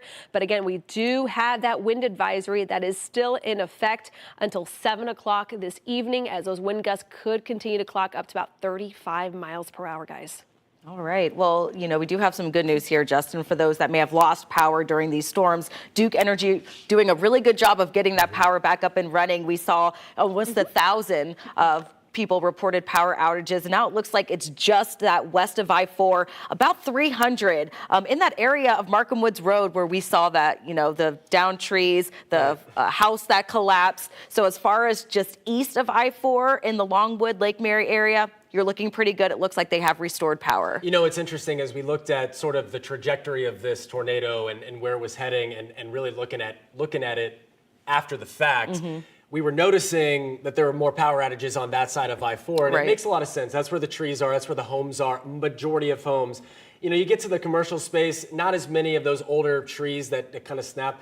What causes a power outage? I mean, yes, those can be knocked over by the wind, but likely it's from a tree falling on top of the lines. Down power lines, yeah. And then that's what happens. So yes, we're talking about an area, it's really the majority, the bulk of this damage that we've been able to see, that we've been able to confirm has happened along Markham Woods Road, right between E.E. Williamson and Lake Mary Boulevard on the western side of I-4. Now, we've seen some damage and some things happen on the eastern side of I-4, including a video that we have, and we also talked to a semi-driver. This one happened along Lake Emma Road in Commerce Drive, just south of that Topgolf right there at the Lake Mary Boulevard exit. And that gentleman had his big rig turnover. There it is. There's his big rig that turned over. Luckily, this gentleman is okay. He also had it looked like a dachshund or something along those lines. There he is right there. You can see his little dog. But he's okay. You can see him up and walking. He said he was nervous, so we do have some sound from him just moments after this happened. He said he was feeling nervous. He was very scared when the vehicle just lifted off the air and then just hit the ground. So he was laying actually in the back of the truck. He was just resting when it happened. So he's just taking a little nap there Yeah. with his dog, and all of a sudden, like that, you're underneath the tornado. And that just shows you how powerful the wind was to overturn a semi-truck. Yeah. Oh, yeah. I mean, you see it. You see it out there. We also have some new, again, we've been showing you this. This is just an incredible story here. All right, so painting the scene. This is along Blue Iris Place, right off Markham Woods. This is a neighborhood that is called the Whispering Winds. That's a subdivision, Whispering Winds, big lots, big homes. This home clearly collapsed. It's a two-story home. People were inside this two-story home.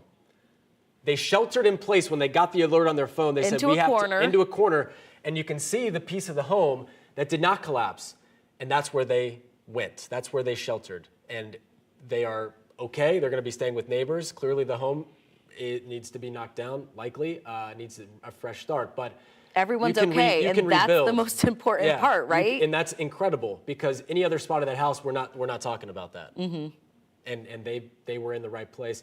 And then you have pool screens down as well. I mean, you have this damage through this area.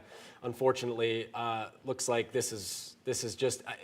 This is a common scene, I would imagine. Yeah, a lot of the homes there have pools. A lot of them have screens. So of course, we're dealing with wind. We're dealing with trees blowing around. You're going to see some of this. And it's going to take some time for everything to get cleaned up. Seminole County Fire, they have a combined unit right now with the sheriff's office. They're all working together with power companies to get those power lines up, to get those trees out of the way, to help remove some of this debris. So they are telling you, if you live in these areas and you're not home right now, give it some time, because they did block off all of those roadways along Markham Woods Road where those neighborhoods are, so that they can get things cleaned up and safe before they start allowing folks back in there. Yeah, again, this is all, it's just south of Alaqua Country Club. If you're familiar with Markham Woods Road, you know it. It's got the beautiful canopy. It's a nice little drive through the Longwood, Lake Mary area. So many nice neighborhoods, so many nice homes. It really is it's a beautiful drive. And so unfortunately this morning we're dealing with quite a few trees down, quite a few homes clearly damaged, debris just scattered everywhere. We also have reporters now on the scene. We talked about that home. That was the first kind of glimpse of just how bad some of the damage was. It was a home along Spanish Oak Trail, and it's really close to where everything has been happening. And this is just blocks away from that house that collapsed. From the house that collapsed, absolutely. And now we have News 6's Laverne McGee. She is live now at that home. Have you been able to talk to anyone, Laverne? How's everyone doing?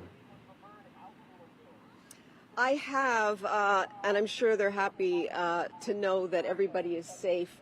I'm right here in front of this house on Spanish Oaks Trail. Take a look behind me. You've got huge, beautiful trees, but now they're down in the yard. What happened here is this home was sort of in the area where it came through, and this porta potty, if you can see this porta potty sitting in their front lawn, that actually came and the homeowner said it smashed into the house. And take a look at the window. You can see how the window is broken in there. Quite a mess here. There's also down power lines, so we're being very careful here.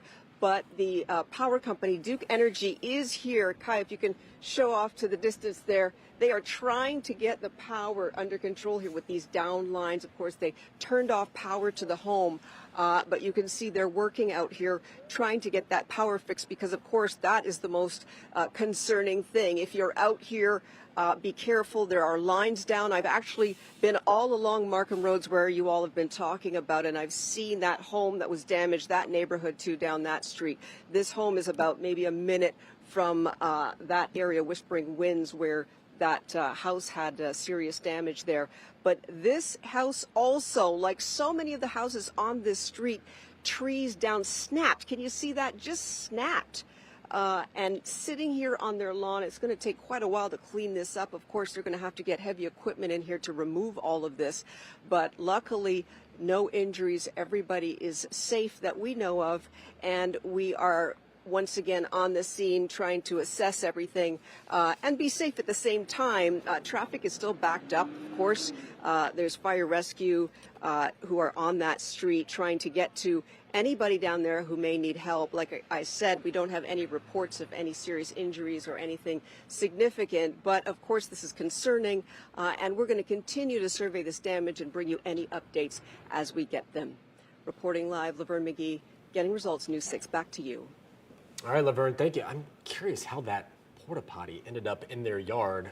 if maybe they were doing some home Well, it renovations. looks like, you know, we've seen some shots around that home, and it looked like there was some wood pieces and like the awning. So so maybe there's some work being done there. Of course, we're going to wait and get some more information as soon as those residents get home and we have a chance to talk to them about exactly what's going on. But you're seeing those images for the first time, just like we are, and our crews on the scene. So of course, we're just trying to figure out what's going on. But we do know that a very strong storm went through there, a lot of damage, a lot of debris, down power lines. And again, this is all sort of centered around Markham Woods Road between E.E. Williamson and Lake Mary Boulevard. We do have Trooper Steve. He was in Sanford, now he's along Markham Woods Road.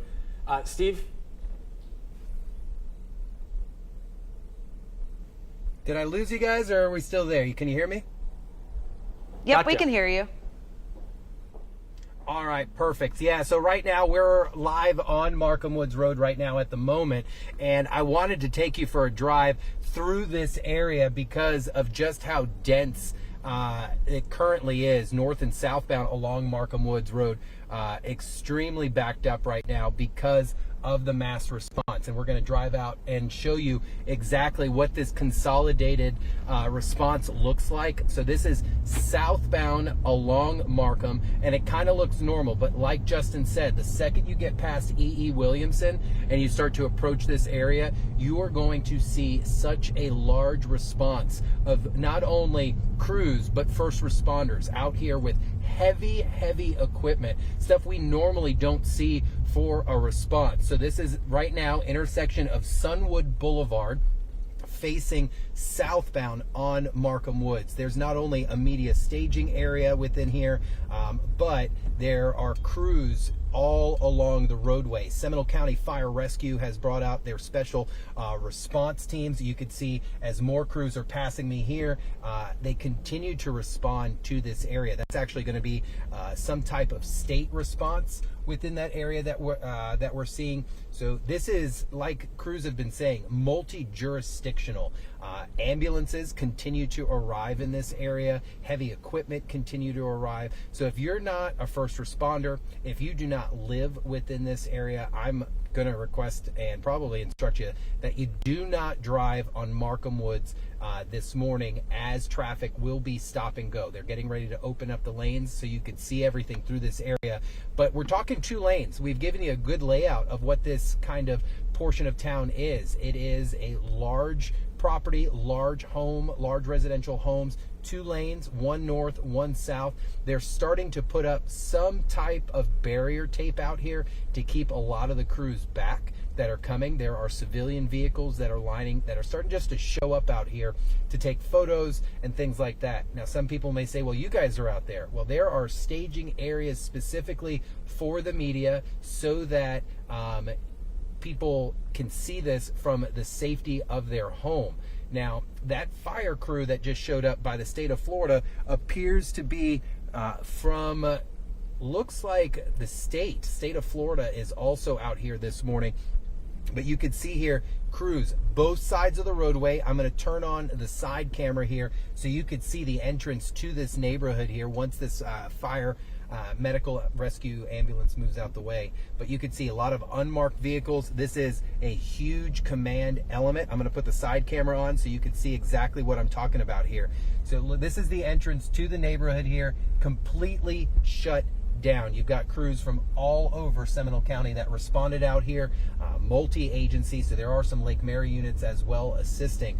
But when it comes to damage, guys, some of the trees, the infrastructure that I have seen knocked down, there's only one way to describe this. Obviously, something touched down, and we can't say a tornado touched down until we have complete confirmation. But looking at the damage specifically in this area, it is massive. I'm talking concrete walls knocked down, trees just picked up from the ground. This is a good visual here. I could show you. This is a concrete wall right here that has been completely knocked down, almost like it was never constructed, removed from the wall there. And you can see some crews out here checking that out. Trees out in front of this home, cement shingles ripped from the roof, completely torn off. Thank goodness that structure is still in place, but you can see just the debris field. Like, this is ground zero. This is exactly where a lot of the damage came through. And then this tree off to the side. This has got to be a couple hundred years old. A lot of these trees just knocked and split right over onto the roadway. And again, where are we? We're in unincorporated portions of Seminole County, right off of Markham Woods out here. So north and southbound, we are telling you that it is shut down. They are allowing local traffic north and southbound, but the response, the speed of the response, look at this. Crews out here, already out here working to get the structures back up and going. We've got Duke Energy actively working on some of the light poles to get everything working out here. There is no power, and it's pretty obvious. Some of the street lights are out and things like that, but the good thing is there's only one traffic light off here off of Markham Wood. So if you guys are traveling out here this morning, keep in mind, just south of E.E. Williamson this morning, lot of response, a lot of consolidated response, but it's a big team effort. And if you're not part of that team, first responder crews are asking, please stay off the roadways out here. Duke Energy doing what they can, fire rescue crews doing what they can to deem these properties safe. So for now, live in Results 1 along Markham Woods. I'll send it back to you guys. Steve, real quick before you go, now where clearly you're past like the problematic spot, ground zero, if you will, and I know that the shot, and anyone who's familiar with that area knows that cell service is never good around Alaqua Country Club and throughout that stretch. It's tough, always pretty tough. Are you getting closer to Lake Mary Boulevard now? Like, I'm just curious where where it's most concentrated. You know what I mean? Yeah, 100%. I know exactly what you're talking about. So I'm 2 minutes from Lake Mary Boulevard right now. So all of that is south of Lake Mary Boulevard. When you're saying E.E. Williamson is kind of the central focus, you're spot on, man. So the closer you get towards E.E. Williamson, Lake Mary Boulevard, there's not as much debris out on the roadway, but what we are seeing are crews, Duke Energy crews, along with some other contracted crews out on the shoulder doing as repair work, because there were some boxes, surprisingly, pulled right off the pole, even closer to Lake Mary. All right, thank you for that clarification, Steve. Appreciate that. And that's kind of what we've been trying to assess, is just where exactly this is concentrated. And it seems like it's like that Seminole with kind of the Jones trailhead right there down to E.E. Williamson is where got the most damage. No doubt. Is where that hurricane or that tornado just went through. Yeah, and it's so interesting how it just touches down and comes back up, and those warnings just extended so far east this morning. And Chief Meteorologist Candace Campos has been watching this, and more confirmations coming in on exactly what happened. Day, we're still seeing some strong to severe weather. We have now the severe thunderstorm warning that we were highlighting in Osceola County has been discontinued, although we are still seeing kind of a cluster of showers and thunderstorms. And then we should be it. Look at what's on the backside. A lot of this rain here basically worked over the atmosphere a lot. So kind of took all of that unstable air and kind of stabilized it in a way. That's how the weather works. It's really fascinating when you see it. But all of this is going to continue to work itself over areas that haven't seen much of the rain. So it can't rule out the chance that this cell doesn't spark up another severe thunderstorm warning. But anything else back here, this is actually where the actual cold front currently sits right now. This will all continue to kind of squeegee whatever's left over throughout the next hour or so. And I think by the time we're done with the noon show coming in just about 10 minutes, I think most of this action should be clearing by about 12:30, 1 o'clock. So that's certainly some good news after what has been an extremely active day. But once again, we talk about the concern for an isolated strong to severe storm, and that's exactly what we saw.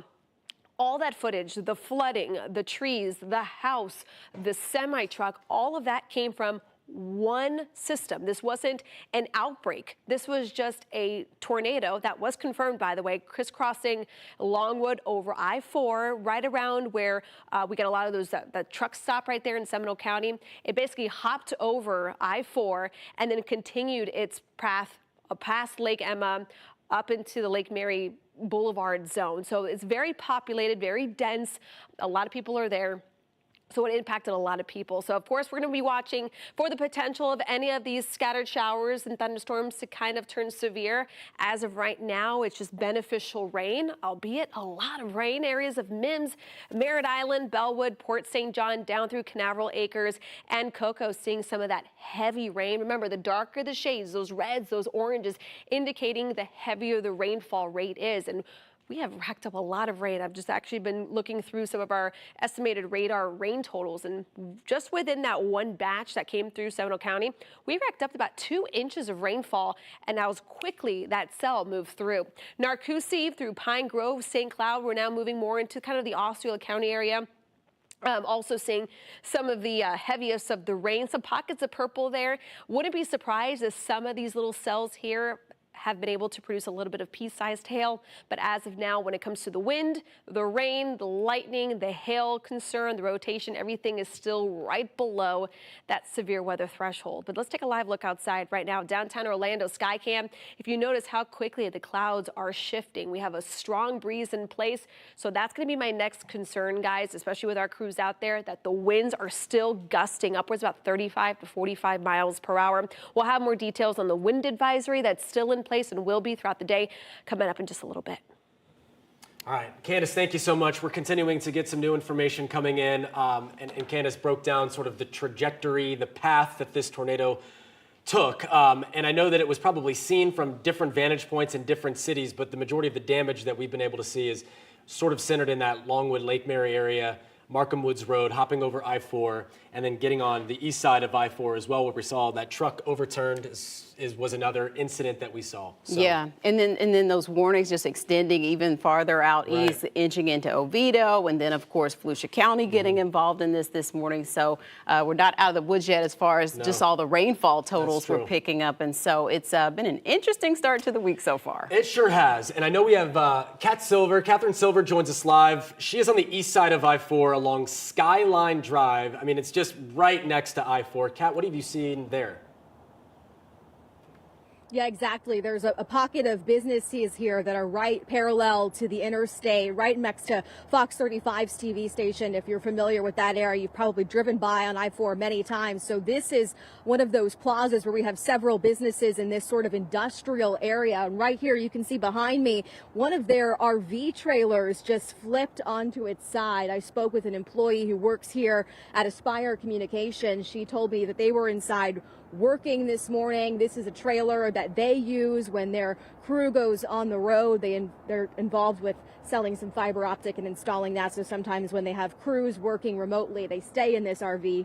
No one was inside this morning. It was just parked here in the parking lot. But when that storm came through and those winds picked up, it just fell to its side. They also said part of the AC unit of this trailer also seems to have come off in the parking lot, which if you follow where a tree has snapped, you can see part of that AC unit here in the parking lot now is just a mangled piece of metal left behind. Thankfully, it seems like everyone is okay in this area. We just have these down tree branches, some of this other damage. I do want to walk over to the other side as I'm talking to you about tree damage, because right here, this car seems to be hit by another tree that had snapped in this parking lot. This car is just in the unlucky spot that appears to have been gotten hit. We've got the trunk of the tree really that snapped just clear off, fell right on top of this SUV here. There's some damage to the back side here with the taillights. It looks like the back windshield is completely shattered. The tree is just resting on top of this. But I do want to talk about silver linings as we're seeing some of this damage, because even though we do have these trees that have toppled over in this area, no one was in these cars, no one was in that RV trailer. It seems like everyone was inside the buildings working at the time. And as we've been driving through this plaza where some of these other businesses are located, we know Quanta's on the other side, HBK Engineering, DeVita. If you're familiar with any of these places, you'll know the businesses I'm referring to that are in this plaza, and it seems like the damage is pretty minimal. They said it's worse than any hurricane they can remember in recent years, but they were just in this unlucky spot where we had some of these trees come down and either just end up in the parking lot, or if you had that car that was parked in that one spot that just got hit, then you were the one car that's impacted. But again, everyone is okay, and that's what they're focusing on this morning. They just have to now go through the cleanup process and all of those steps, which is underway right now. I'll send it back to you guys in the studio. All right, Catherine Silver reporting live. Yeah, if working the Monday after daylight saving time wasn't enough, unfortunately, these folks have a tree on top of their car just going to work. Here is a live look. This is really close to where Catherine Silver was just reporting live. This is along Lake Emma and Commerce. And this was sort of the first damage that we started to see, at least we got reports of. It was that semi. There's Commerce Street right there, right along Lake Emma. And this big rig had an occupant, a driver, and his dog, and it tipped over. Because that is clearly where we saw this tornado move through, is it hopped over I-4, and then this guy was just resting at the time. He's doing okay, but nevertheless, talk about a wake-up call. It gives you just the, it quantifies how strong those winds had to be. And we talked to the driver. Thankfully, he and his pet are okay. And really, this is his livelihood, but, thank God he's okay and that he was able to recover and get out safely from that. But definitely a shocking example of just what happened this morning. All right, so I want to do a little housekeeping. Well, poor choice of words as we show you this house. This was the house that unfortunately was a 2-story house and it collapsed on all sides. Here's the good news. The people who were inside, yes, they were inside at the time. They were inside. Every portion of that house collapsed except for that right quadrant. That's where they sheltered. They got the alert. They ran to that spot. They sheltered in place. That side of the home did not collapse, likely saving their lives. It was a 2-story home, a little bit of an older home. The fire chief kind of anticipated it, maybe a couple in their 30s or 40s, somewhere in that range. But they got out safely. They're going to be staying with neighbors. Very lucky to have survived something like that. So that's just a taste. I know that the scope, we have all trees, these lanais damaged, lanais and pool screens and cars that have trees on top of them, power lines down, debris just scattered all throughout Markham Woods Road. And we are gathering some more information on that as well. Yes, and so we're going to take a quick break, and we will be back with continuing breaking weather coverage here on News 6. Keep it here. This severe weather alert is sponsored by Renewal by Andersen. Live from Click